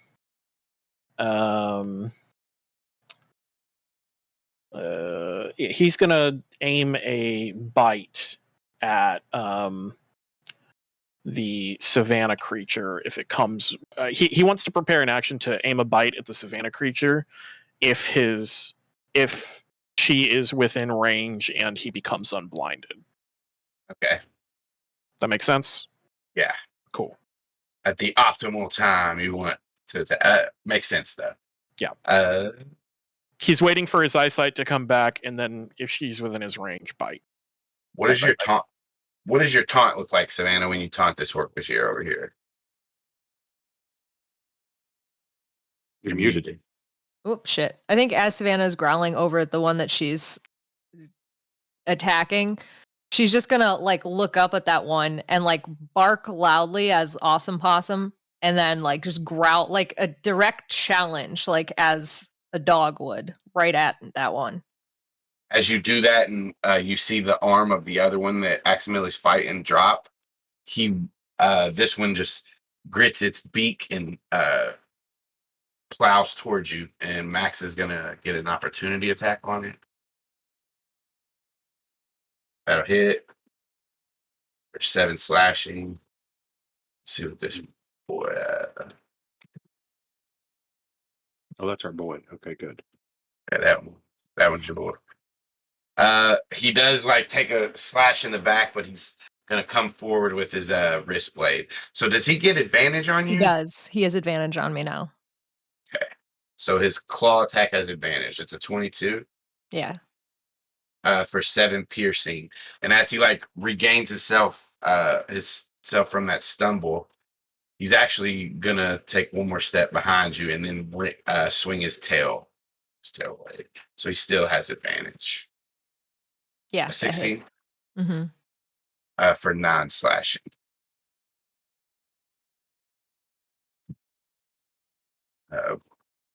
Polar bear turns around and swings a paw at this Taxon. 10 hits for. Holy shit! What is he rolling on it? Oh, that's right. It is right. Turns Wow. out paws the size of frying pans do a lot of damage. A splash of Taxon covers the battlefield. Cameron The finishes worst cologne, a splash of Taxon. Finishes here and tries to bite this. Going in the stores. Grant, who can't see but can feel him moving around him, is Cameron, where are you going? I'm blind. As you say that, it kind of distracts him, and the Hork-Bajir he bites down, but on the blade of the Hork-Bajir, and it just pushes him back. And then you feel a paw on your like backside, so you know. And he said, "I'm right here, right here." Thanks, man. Next up, Mouther, who has no initiative. What happened to your initiative, Mouther? We'll just have you go at the bottom of the round. That's fine. No, you rolled a 1 - 1. I saw you. Did I? Yeah, you did. Yeah. Nice. I watched you do it. Could mean it's not moving. So my eyesight is back, right? You said beginning of her turn? Yeah, I think that's what it was. So like this, as this liquid starts to dry up, it starts to dull, and and you can regain your vision just in time to see this mouther right beside you barrel into like past you. So go ahead and roll. Yeah, I was gonna say my. All right. That's actually, it would be right here when you hit it. It was a 12. A 12 hits. Fuck yes. And because I'm within 5 feet of my ally, I do get sneak attack damage. That's if the target is within 5 feet of your ally. I thought, are you okay? Okay. Yeah. Yeah, I was gonna. Okay, fine. Ugh. Attack 4 piercing on a D10. That's bad. It does keep moving. Goes here and swings at him. So first, one of these tentacles comes out and the mouth just opens up where you guys didn't see it before, and bites down on Cam. Tries to. Let's see if that hit. It is actually flanking with that Borkashir. So it's a 23. This is going to not be good. 20 piercing. But luckily Cameron is large. So he's going to make a save.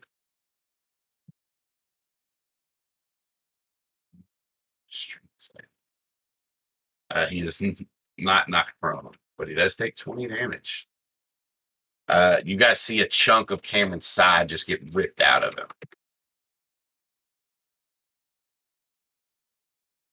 him. Next up is Zac. Zac, this thing in front of you, its long limb, like its arm is broken, bent behind it. It looks like Vecna from Stranger Things got a hold of this, and it just crumpled up its like limbs. But you do see it slowly start to move up. Oh, it makes sense to anyone who has. Yeah, it's like it goes at an unnatural angle. But Cool, it does. cool, bro. It does start to. It is still moving, and it seems like it's standing back up. Fuck. I'm gonna just punch the fuck out of it right in the face, and with that try to initiate a grapple. With that attack, I have to succeed on it. I know. Yeah. Strong grip. The orangutan can attempt to grapple on as a bonus action. Okay. I do have a multi attack, so keep that in mind. But I'll do the first attack. 16 hit. All right. Deal damage real quick. Let's do some damage. 9 bludgeoning. What's this look like? When you take this thing out. I mean, it's honestly, instead of punching, it's just slamming him with the palm of my hand into the concrete, especially if he's starting to pick his head up. No, you're not. Yeah. And then I'm grabbing him under the chin and dragging him until I just saw the red X appear. I guess at some point I realized he's not dead, or he's not alive anymore, and I drop him. Can I give you a little bit more flavor?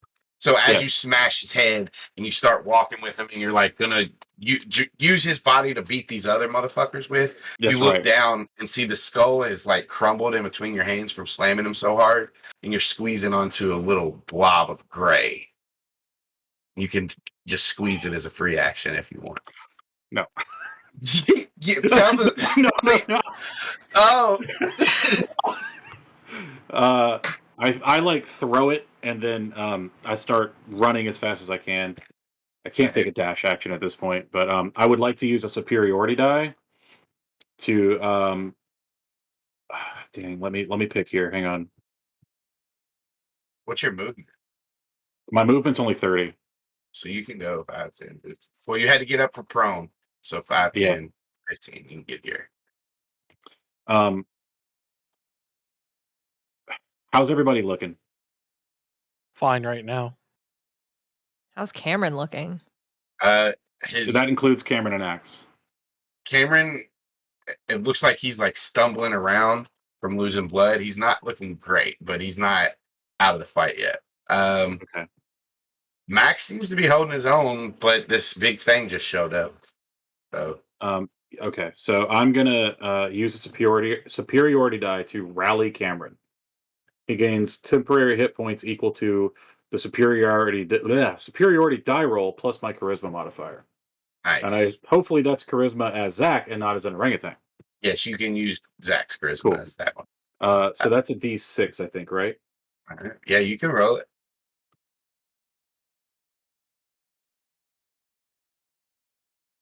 6 total. So I give him 6 temporary hit points. Damn, I thought No, he got. I wish it was a crit. No, I added the 3 already. What do you say to him? Cameron, you got it, man. That's all I got. Ah! That Zach's out. That Hork-Bajir attacks Savannah. Actually, Savannah, high or low? High attacks you.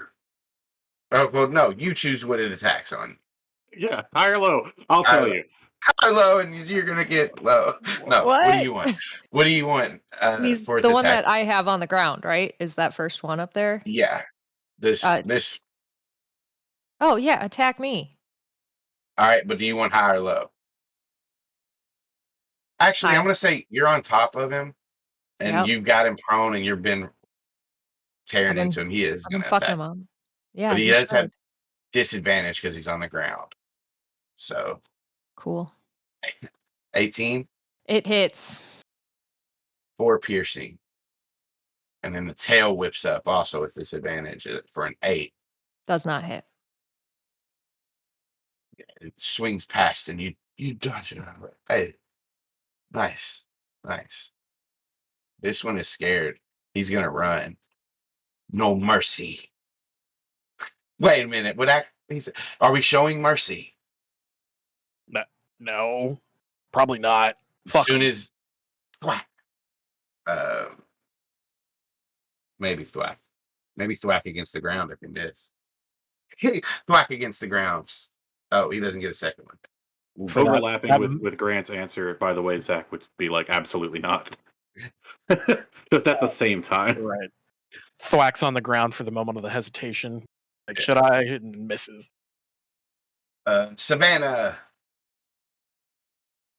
I'm gonna go ahead and I know I'm being attacked from behind, but I'm gonna bite the guy on the ground and try to finish him off. And I get advantage now with pack tactics, I think, because Yep. I think Cameron's close enough.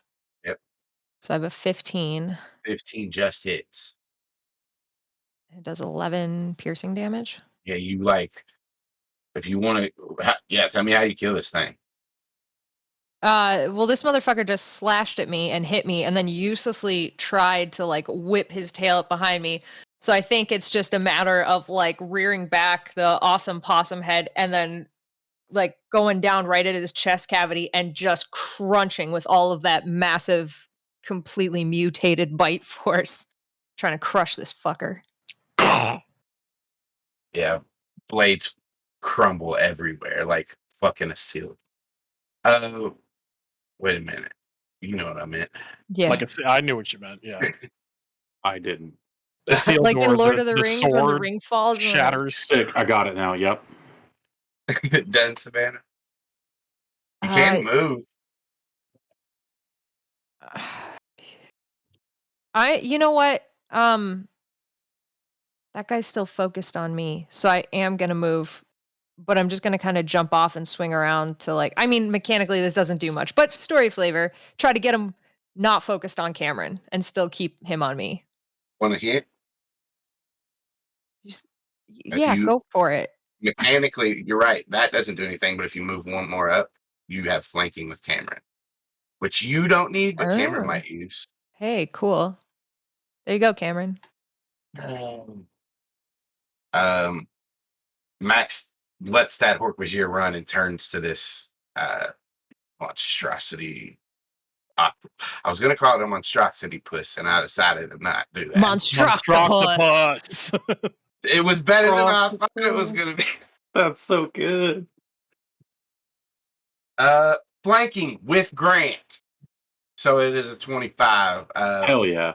Max swings his tail blade, and you see it take purchase deep into this. Cuts off one of these tentacles. Second attack. He gets stuck in it, and he can't get it out to do much more damage. Just like Dead Taxon. Get gone. I got. Great. All right, you ready for this? Because this is the shit that I've built my character. I'm going to use a disengage to not a bonus action disengage with cunning action. I'm going to run 20 feet back and then run back 20 feet to pounce. Okay. And do I get advantage for flanking? You do. Fuck yeah. Hell yeah. So I'm going to pounce with my claws. That's a dirty 20. 30-20 hit. All right. Max did it with the 10. 6 more damage to it. I'm sorry. So Wow. it gets stuck in there, but when he does get it out, it does some damage. I'm Cool. sorry. Oh, nice. Worse for me. So 20 damage and get to use sneak attack because now it is the correct way and not the dumb thing I said earlier. So I didn't actually think what I said was dumb. I'm making fun of myself. I'm going to roll damage, and then that's 10 damage plus another 1d8. That's only 1, so 11 damage, and then she needs to roll a strength saving throw. 11? 11 doesn't do it. So because she gets knocked to the ground from my pounce, I'm able to immediately take a oh damn it. That's why I didn't Bonus action. Yeah. It's okay. So you try to feel like you pounce on this. Hang on, you're gonna want to hear this part. Got it. As you pounce on this thing, and your claws dig deep in, and you think you've got this thing, you're gonna knock it over. It slowly starts to fall, and as it does, the head comes through the other side and pops right back up. This thing is immune to the prone condition. Okay. Let me see here. Okay, so it can't go prone, so I can't use that anyways. Cool. Does the say if the target is prone, okay. the Jaguar can make one attack against it. So yeah. Okay, cool. All right, good. Well, then my fuck up because all right, now I know for next time if I want to do that, I'm just going to take the opportunity attack. Well, you don't need to pounce though, right? No, but if I want to pounce, I can take the opportunity I see attack what you're to saying. still use the bonus action. Yeah. Just with the way that I've mixed and matched the Jaguar with Grant's criminal. So Savannah, I have a question for you real quick. Mm-hmm. Does the taunt last until like the end of your turn, or is it just until you taunt somebody else? It doesn't say. I think I can throw that in the chat. Maybe not. There we go. There you go. Okay. For now, we'll just say it just lasts until you decide to move it. Yeah, because you don't have any limits on it. We'll talk about it. Right now, you're good with it. If you need to taunt multiple people, I think you should be able to do that too. So. Okay, cool.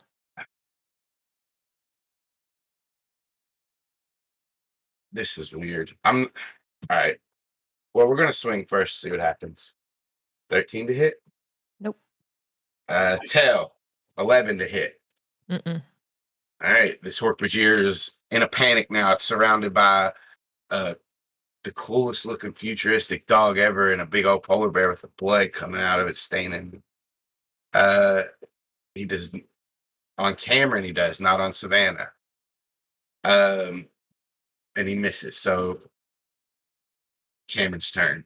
Cameron. Grant wants to kill both of me's in this game. Stop bringing attention to it. That's why I put it over here. Damn it. Where did my? Oh, here it is. Cameron's gonna turn around and try to swing his claws at this Hork-Bajir attacking Savannah for a 19 and 12 slashing. This Hork-Bajir loses part of its face and it starts screaming, something you can't understand. But then Rush. after seeing that happen, the polar bear just turns back around and tries to bite one of these tentacles for a 19, 13. Wait a minute, that's can't max damage, so I guess it can be. And you see him just pull one of these tentacles out, like just rip it off at the base. In thought speak, open thought speak to everyone, Grant goes, "Holy shit, Cameron!" You see, like, yeah, man, I just grabbed and I just pulled. And as he says that, you see this tentacle that he's pulled off swing down and a mouth open and try to bite him.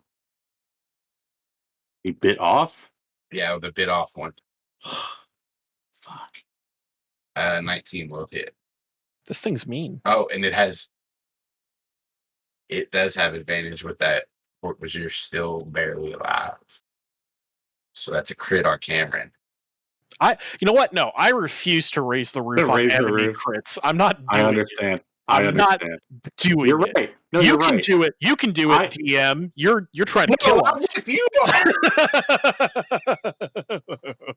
are. Holy shit. It is double damage. So that's right. You guys see this tentacle drop down and just bite into Cameron's back. And as Cameron, like, you guys hear a blood-curdling thought-speak scream, Cameron's back and neck disappears. His head falls to the ground and the rest of his body. Zac.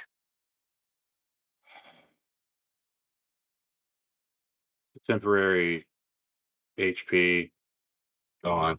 didn't help. Yeah, okay. I mean, it Right. helped. He's just fucked up. I have to spend this whole turn moving.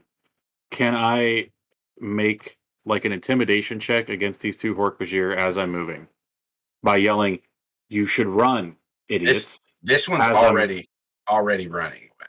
Okay. But yeah, you can do well, that. then adjust the other one. Yeah. Because there's nothing else I can do. Yeah, roll intimidation check. How about persuasion? I don't think. I said intimidation, but I meant. Yeah, but it's fine. It's fine. How's an 8? Not great. That's not great.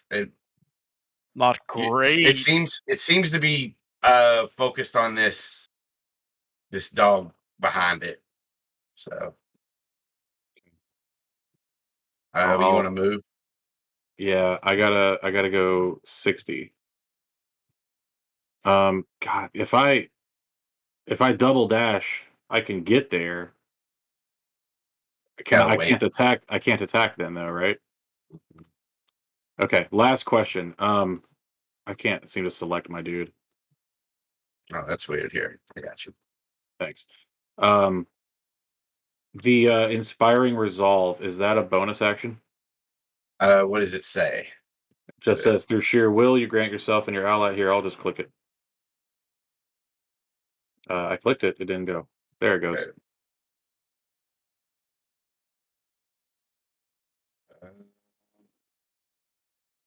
Let me look it up. Yeah, I'll give it a bonus action right now. All right. As I charge in, I'm using that. It should reach everybody, including Savannah. And maybe since it's the same round, it'll res Cameron. We'll see. We'll see. Maybe So that'll happen. It's just everybody gets 8 because it's 5 plus my proficiency bonus, which is 3. All right. Do That those includes me? They don't stack. So if you don't have, I was going to ask, do they replace? Because I have 5. I'm going to rule it for right now, for this game at least, that they're. If you don't want them to, I know. But for now, they will. Okay. So 8. So you're talking about stacking with Tough Morpher? Yeah. Okay. They don't stack with Tough Morpher. Dang. They should replace at least.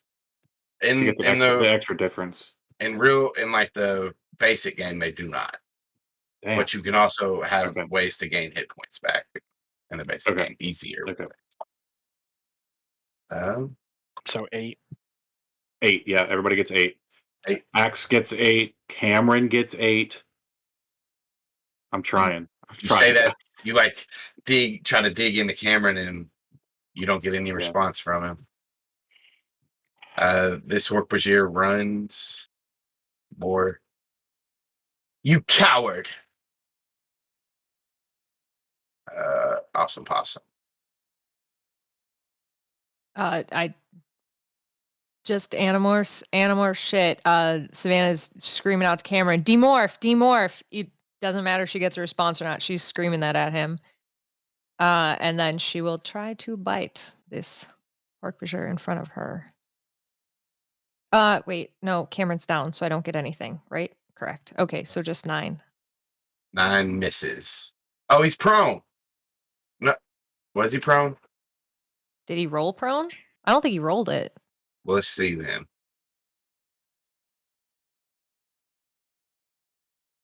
He wasn't. He's not. He was not. He was not. All right. Anything else? Movement? Anything?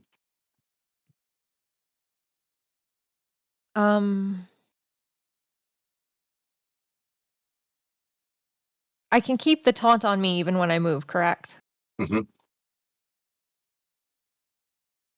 Then I am gonna move, and I'm gonna come back to back here with Aximili. All right, he will take a swing at you. Okay. Actually, he is pretty fucked up.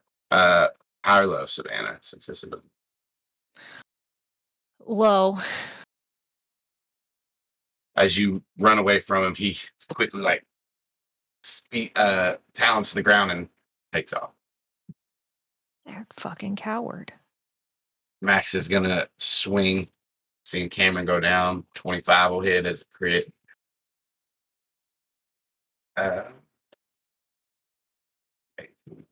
So that's 36 damage. Next up, Grant. This thing, the tentacles are falling off and they're like biting at you as they fall off. But a couple of seconds after that, they just stop moving. I think Grant says, "You're gonna die for that, bitch." And he is going to go to be next to his buddy, and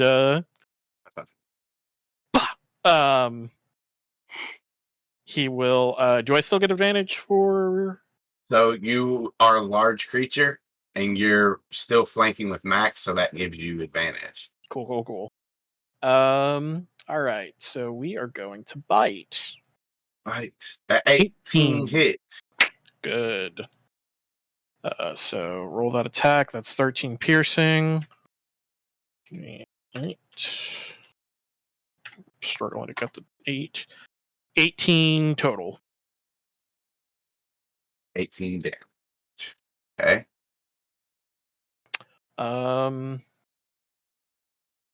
Anything else? No.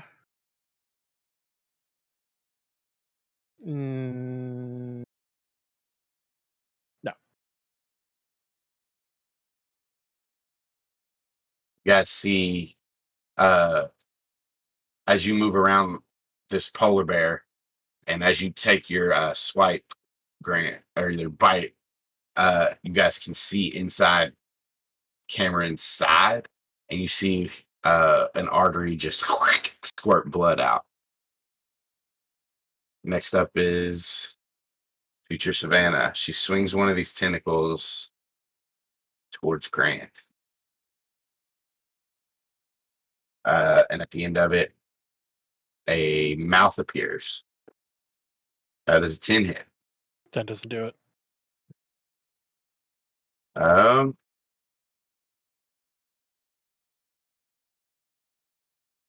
of another tentacle, Savannah, you see just this glob of liquid shoot out right past you and land right beside you and explode. And then that bright light hits again as this shining liquid is near you. You and Max both make Dexterity saving throws.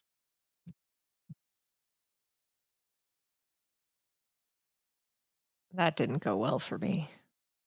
You see Max like ducks his whole head and like shields his face as this liquid splashes and it just gets on his hands. But it seems to get all over your face and just shine, and you are blinded until the beginning of future Savannah's next. Zac. Screaming at Cameron to demorph, especially after I see the blood spurt out. So that tells me there's still a heartbeat. And at the same time, I am yelling at future Savannah, demorph. You can still end this. You can leave that head, and we won't kill you. And at the same time, I'm grabbing 2 tentacles, double attack. All right, roll with that. I don't know I'm only allowed to grapple 1, but by God, I'd love to do them both. 15 and 11. Both hit. Let me do some damage. There's 13 and 10. Oh, Okay. he's beefy. And I'm grabbing 1 and just squeezing the shit out of it. You Tear it grab- off if I can. You grab one and tear it off. Grab the other and tear it off. Grab another and squeeze and get in close. And you see it kind of like start to pull back, and this screech comes out of it. And it echoes through all the mouths all around it. And you feel it try to pull away from you. This thing is oozing this liquid all around it. And all around you guys now, you all feel the ground is kind of like getting soft and doughy from this liquid that's Savannah's secrete now. Future Savannah. I'm screaming again, demorph, you're beaten. Awesome. I'm gonna say some buckwild shit, and I need you to tell me if this is acceptable. Okay. We love buckwild shit. I do. I'm blinded. The very last thing I saw was blood spurting out of Cameron, and I'm right next to him. I've seen where he is. He hasn't moved. Can I give him some sort of help action by using my body to just go against him and try to staunch that bleeding? Like just use pressure of crushing my body against his to try and keep some of the gore and blood in? Give me a medicine check. Well, shit. And I want to say with disadvantage. As Savannah? Can you I can be argue it Savannah. should be advantage because it's an animal? Yeah. Is it animal she's- handling? No. It's animal medicine. It's animal Come medicine. on. You It should better at not least be a skill flat for it. roll. What's the difference? And- Come on. Okay, look, here's what I'm going to say. Let's give the reasons for advantage and for disadvantage. Advantage, and Savannah knows animals. Disadvantage, She's middle of a dog fight, right now. got no thumbs, can't see. Fucking, there's a thing right beside it. All she Hey, has to do I is already create pressure. justified. She's a dog right now. I justified the dog seeing right thing. now. I have seen everything I need to see before I got blinded here. All right, I'm going to give you a puzzle and let you look at it first. All the Okay. pieces all around it, and then blindfold you and see if you can still put I it would do together. it. You He's did not it. I You've know seen performing me in an open heart escape room. surgery. Austin, you saw me in that escape room. Remember when we were doing that puzzle on that wall and then straight ahead, and I just had to look at it once? I could do the entire fucking puzzle in front of me. Hey, double advantage. You can no disadvantage. 10. What the fuck? You lay down into Cameron and blood is just covering you, but you're trying to wiggle around and stop the bleeding. We'll see I'm what just happens. trying to crush as much, like full body force crush into him. It's already pretty crushed. Yeah, but not enough that the blood is being stopped. There's another your pressure on a gaping wound. Yeah. The trouble is the wound's bigger than you. Right, but I saw where I saw where that biggest Yeah. artery spurt of blood was. That's what I'm going for. Real quick. Big time crush. Dork. I Thank can't you. believe I'm Ah, at geek check. disadvantage. The Andalite, your resident Andalite. Both one hit. You see this aggression as Max. Yeah, Both hit. no. We're flanking. Oh, right. They both hit. Good job, Cory. Both hit. Just kidding. As both of these slide in, they slice more tentacles, and this thing is looking even more beat up. And you can feel it try to pull away from you, Zac. Grant, you're up.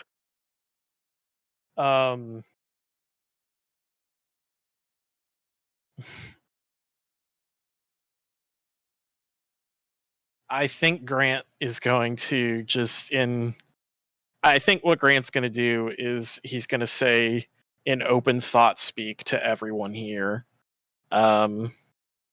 excluding, everyone, Cameron included, whether he can hear it or not. He's going to be like, we were given it out. Let's just take it. We can't get through this.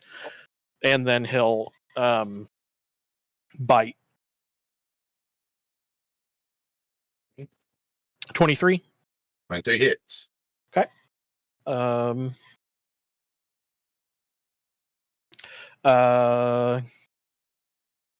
13 piercing damage. So that's max damage. And then roll 1d8. 5, so total of 18 damage.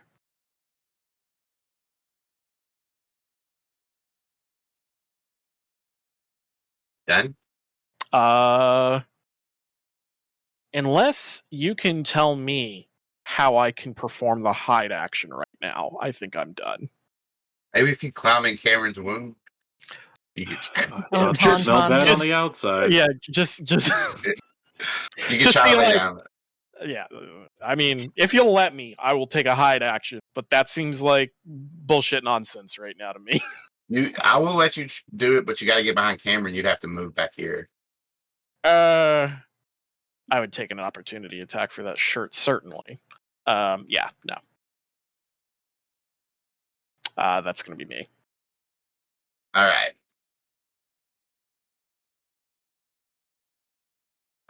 Savannah, you drop down into Cameron and wrestling around trying to stop his bleeding. And as you roll down, you feel the squirting of the artery on your back neck, and you try to roll over onto it. And it feels like it stops it for a second at least. Next up is this thing, Zac. With you holding on to it, it is gonna. We'll say since Grant just bit it, you're holding on to it. It's gonna try to swing the tentacle that has you and smack it into Grant. So this will be with disadvantage, though. It's the tentacle that has me? The tentacle that you have, yeah. Sorry. I thought I ripped it off and threw it away. You ripped one off and threw it away. You ripped the other one off and threw it away, and then grabbed the third one. I got you. Yeah. 10 won't do it. 10 won't do it. So it swings and you guys barely collide. It is going to swing out with another tentacle behind it and try to hit Savannah one more time. 23, Savannah? Yep. Shit. 22 piercing. God damn.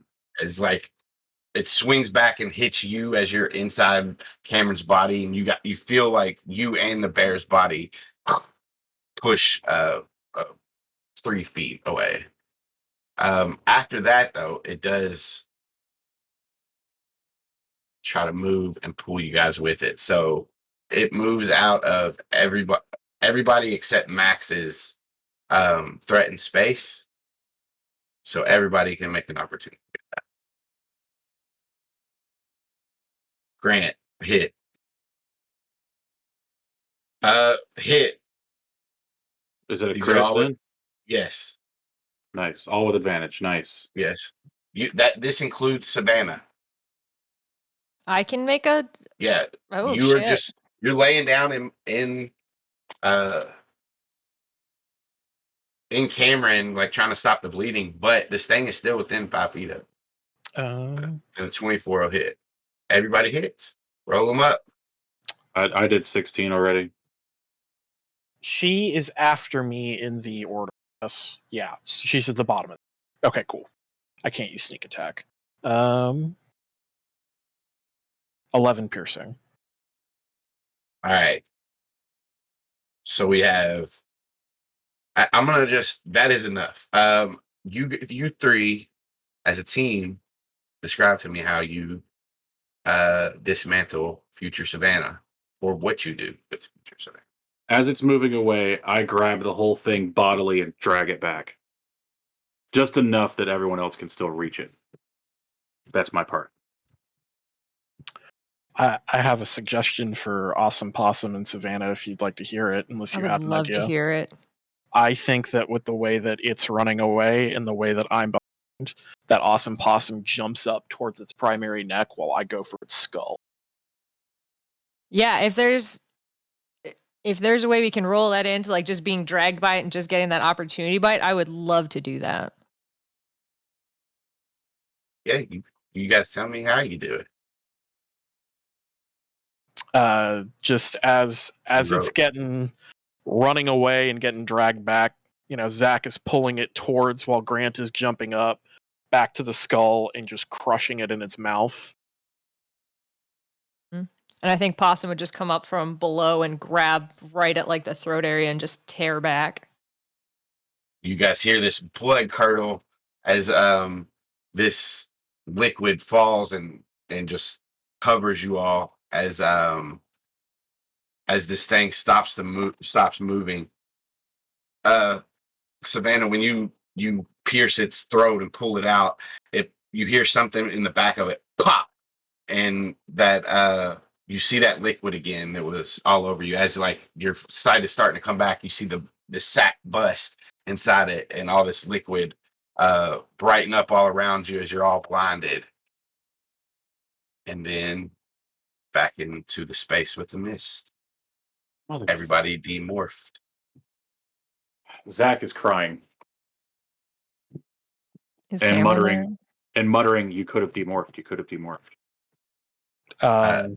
I don't know if I can vomit in this space, but he is giving my other go-to. His best effort. Is Cameron in the space? Savannah, as you think like it's Cameron here, and you turn and look, you see a tan, muscular teenager with chin length hair start to push himself up off this misty purchase and just kind of like look around. And Savannah will look at him and just give a big like sigh out, like just like.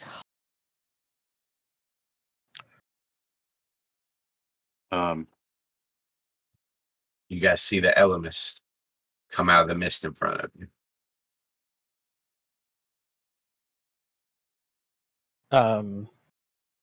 Grant wipes his mouth a little bit, even if he wasn't able to, because and he says, "Well, I told my friend here that I was never going to be like my future self and kill her, and today you got me to break that. So thanks for that, dick." It was worth it. Why'd you even bother showing us that ruse? Wanted to show you what the world would be like when the Yeerks take over. To show you the world that you might not want to be a part of. So I would like your decision. Yeah, fuck you, man. I'm not doing that shit. You couldn't even show us a future without continuity errors. Guys, come on. It obviously wasn't the same as our world, but it could be. We're rocketing towards it. We're so fucked. Reese is already dead. I was almost dead. I did die. I don't know what happened. Did I die? It looked like you just died, man. I was so fucking scared for you. I don't want to do this anymore. We don't have to do this anymore.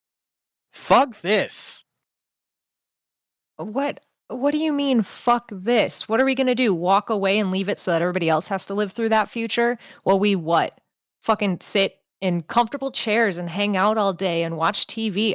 We probably won't even have any of that shit. Why would we do that? The other option is everyone I care about being a mind slaved or extinct. I'd rather pick the better of two bad options. And what about all the people that everybody else cares about? Are you going to get every single one of the people you love and then all the people they love and then all the people they love? There's a chain where we're going to start losing people. Not to mention the entire world. Why does that have to be my problem? What do you mean, why does that have to? That's all of our problems. That's why we're doing this. No. No, I'm only doing this for the people I immediately care about. I can't think about the world. I thought you were less selfish than that. He just looks down. Zac swipes a fist across his eyes, just looks at the elemist and goes, it's a no. Oh, for me too. Oh, stay out of this. This is a human decision. The hell it is. Yeah, man. You're on our team. You're on our planet. I will back you. I will just not vote.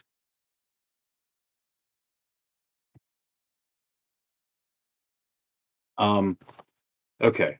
Quick DM question. I have Inspiring Leader. It's supposed to be to bolster resolve and give us HP. Can I use the same thing to give a speech and try to I don't know, convince Grant to be unanimous with us? I Austin, you can play this how you want, but as a very integral, like, base character motivation, I veto if I can. Because no. Here's the thing, Zac. That's fair. You can make a speech to Grant. Nate, here's the thing. Nate can't make that speech. You can give me a. I'm trying to figure out if there's a role that I can make to. You can give me a persuasion or performance check. I want Nate to make the speech. I want to hear it. I don't have it in me because there's a lot of Nate that understands and agrees with Grant, but I'm not playing that. I'm not playing myself. I want to hear Zac give that speech then. Fuck you. I do. It's not. I'm not saying that as a dunk. I want to hear okay it. if he. So like part of these games are if you feel like your character could do it, but you like let's be real. You can't hack a computer, but your character can. That's fair. But that being said, I think Nate, you're gonna get. I'm just gonna try a persuasion check. Yeah, go ahead. It's an 18. So Zac talks to you, Grant. He tries to talk you into this. It's very convincing. But you do not have to make, and you have, like you said, you have your own character things. It's just that Zac is very convincing in his argument. What I will give for that then is Grant can hear the truth in what Zac is saying and can hear the truth in what they're all saying. And you guys met him where Grant didn't. He only heard about it outside of the fact. For the first time, you hear the future Grant in his voice as he grits his teeth, looks down away from you, and goes, "You're all idiots."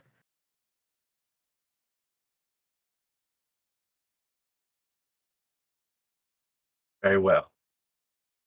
That comes from the elemist, and with that, the mist starts to like swirl, turn to the light, and Grant, you feel heat on the back of your neck, and you're back in the barren wasteland. And you turn, and you see the eye. I see you doing my bidding, my champion. Angry tears are running down his face as he looks at him. And he just says, "Fuck you." you hear laughter, and as you hear laughter, you feel pebbles start to hit you, and then bigger rocks. And then he says, "Take something back with you." Grant, roll me a dexterity save. Okay. Sorry, I clicked the wrong button.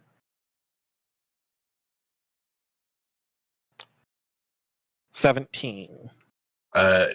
One of these rocks is flying at you. You see it sharp, and as it hits you, it slices your cheek and burns all the way up your face.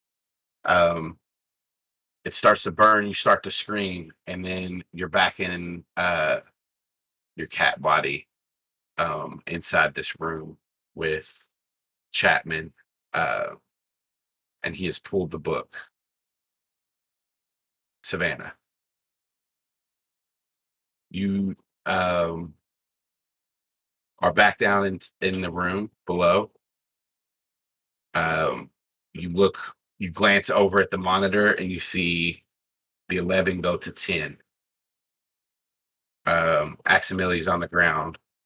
He stands up, looks at you, and reaches over at the monitor, presses something, and the countdown stops. What now? Am I back to morphing to? Am I back mid-morph? Your nose and mouth are have just started. Yeah. Okay, so I'm to thought speak at this point. You can still talk a little bit. It's just started. Like you still have like the insides of your mouth. It's just gonna sound weird. Okay, I'll say something like, Aximili, if you can cut that thing out of there, do it. And if you can't, let's get ready to stand and fight. He nods, and he says, "Are you sure? It could trigger a sabotage to this entire stronghold." They're in here with us. Fuck them. Fuck them. And Tailblade swipes down. You see a small little circular metal object hit the floor. He reaches down and picks it up with three of his 7 fingers and looks at you, and you slowly start to grow the fur, drop down to all fours, and the door closes as you finish your morph. Grant, you see as the bookshelf moves forward and to the side and moves away, so you can see this elevator get revealed. And what do you do as Chapman goes to step inside? I slink in after him and like stay behind his legs. Am I still playing off of that nat 20, or do I gotta? With everything that's happening, like you've just experienced a lot of stuff. You're just gonna re-roll it, but no disadvantage or anything. Cool. Go from Jaguar back to Fluffer McKitty.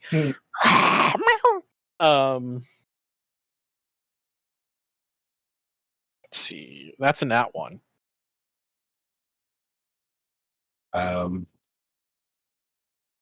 So as he steps in, well, let's just see if he does it. As you step in with him, you run into him.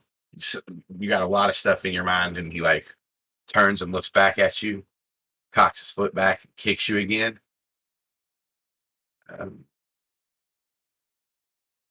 Does an 18 hit? Yeah. 2 more damage to your kitty self. So there is a meow and a thud as he hits the side of the elevator, and an unconscious cat with him. This was non-lethal damage, so you are not bleeding out. Cool. But as he does that, he steps back out, and right before your vision fades, you see the door to the elevator close. Savannah, a minute later, the elevator door opens, and nobody's inside it.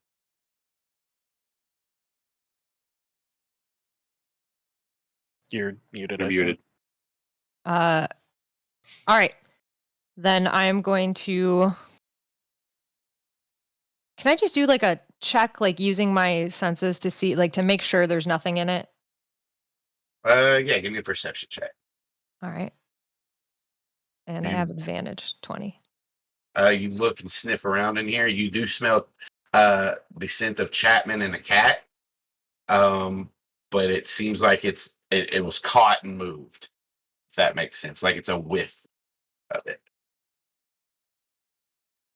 There's nothing in the elevator, but you do smell those scents.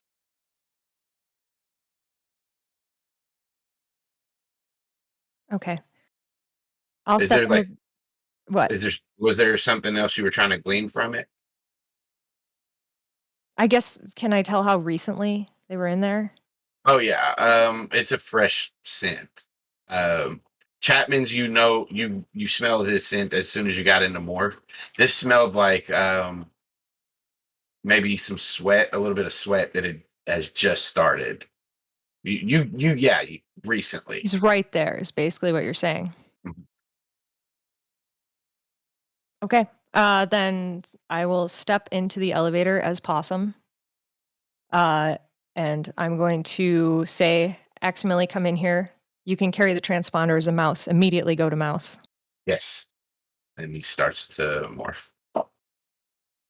Okay. And as the elevator's going up there, I'm going to stay as Possum while he's morphing, for multiple reasons. And I'm going to say, as soon as we get up there, your orders are to make immediate contact with Zac and Grant and try to find out where they are. I'm going to try to get you out of the office, and you must get that transponder out of here immediately. I will try to cover you. Do you understand? I do not want to leave you. Leave me. I will do what I must. I have a second set of orders for you. If I'm Yes. taken and I am captured and I have very little method of escape, you must eliminate me.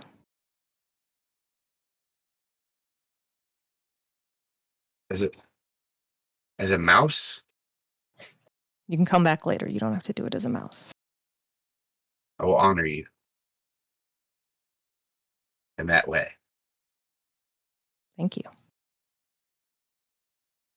All right. The elevator rises, gets to the top.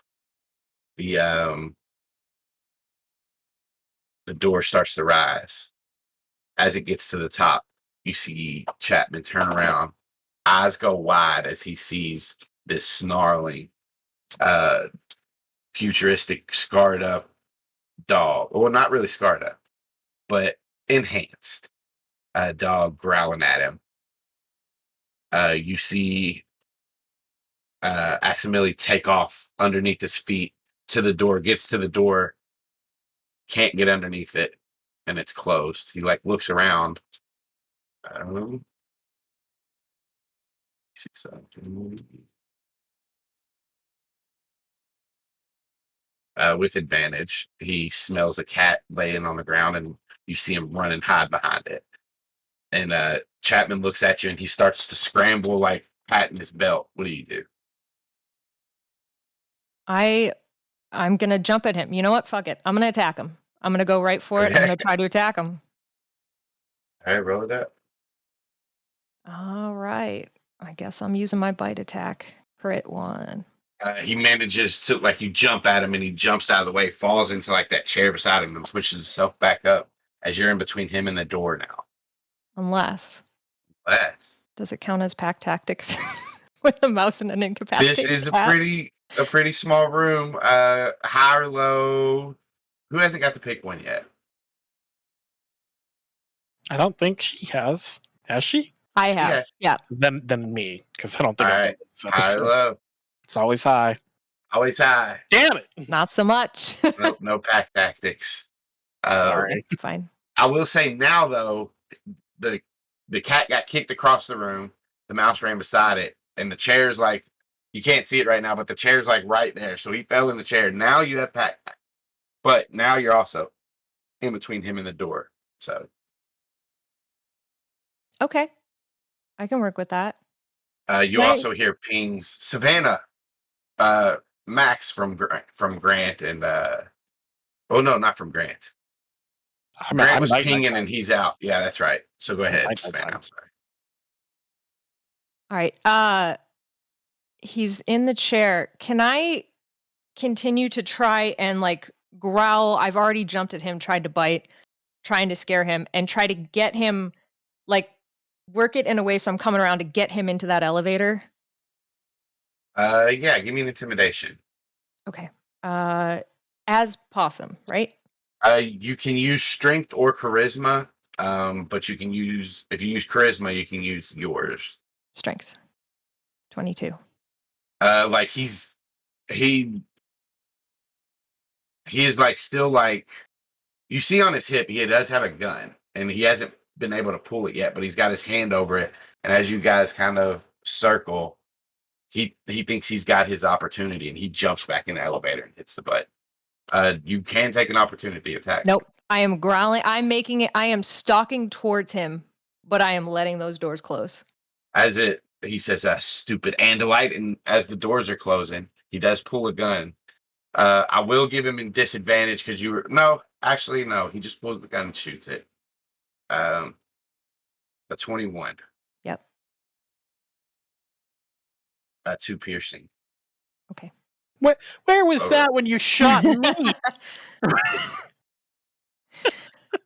Okay. Anything else, or can I continue? Door closes. He's You going hear down. the elevator going down. Yeah. Can I get that door open? Like, has he latched it? Can I paw it open? He did close it and lock it. You can give me a strength check to like try to knock it down or something, but I don't know if you're going to be able to unlock it. Okay. Grant did though. 15. 15. You boom hit this door and it cracks. Great. Not open yet, but I will say it cracks enough, and you see just run past you a little mouse scurry up through the crack and out. One of the cats is in the corner. I do not know if it is Grant or the real one. And this is open thought speak. Zach, you hear that? You're muted. Thanks.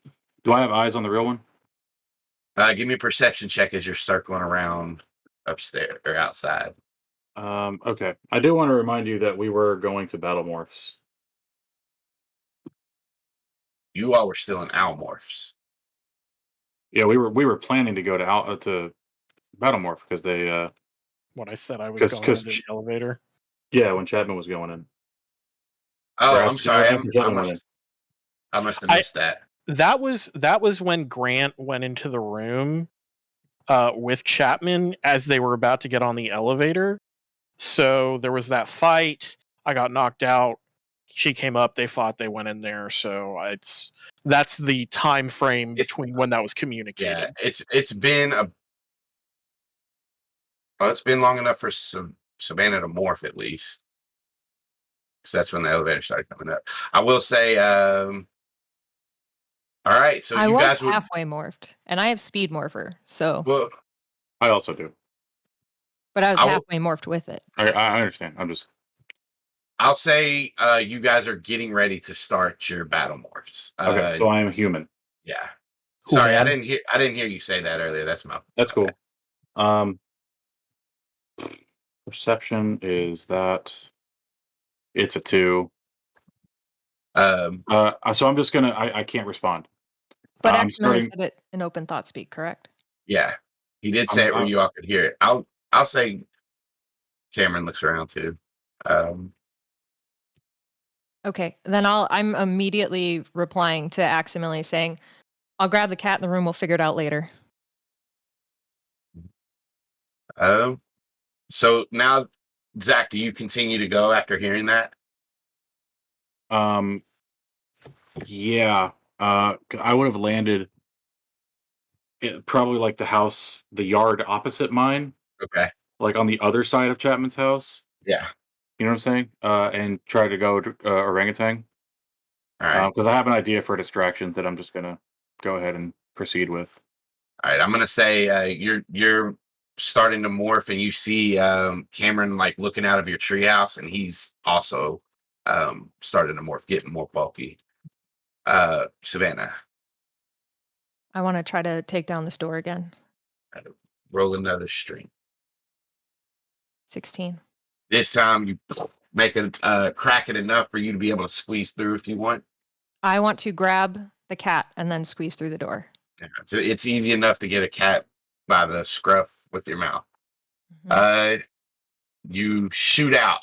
Which way are you going? Right down the stairs, right out to an exit. And I don't care if I hit a window. I don't care if I'm trying to get through that cat door. If there's an open door, I do not care. I do not know.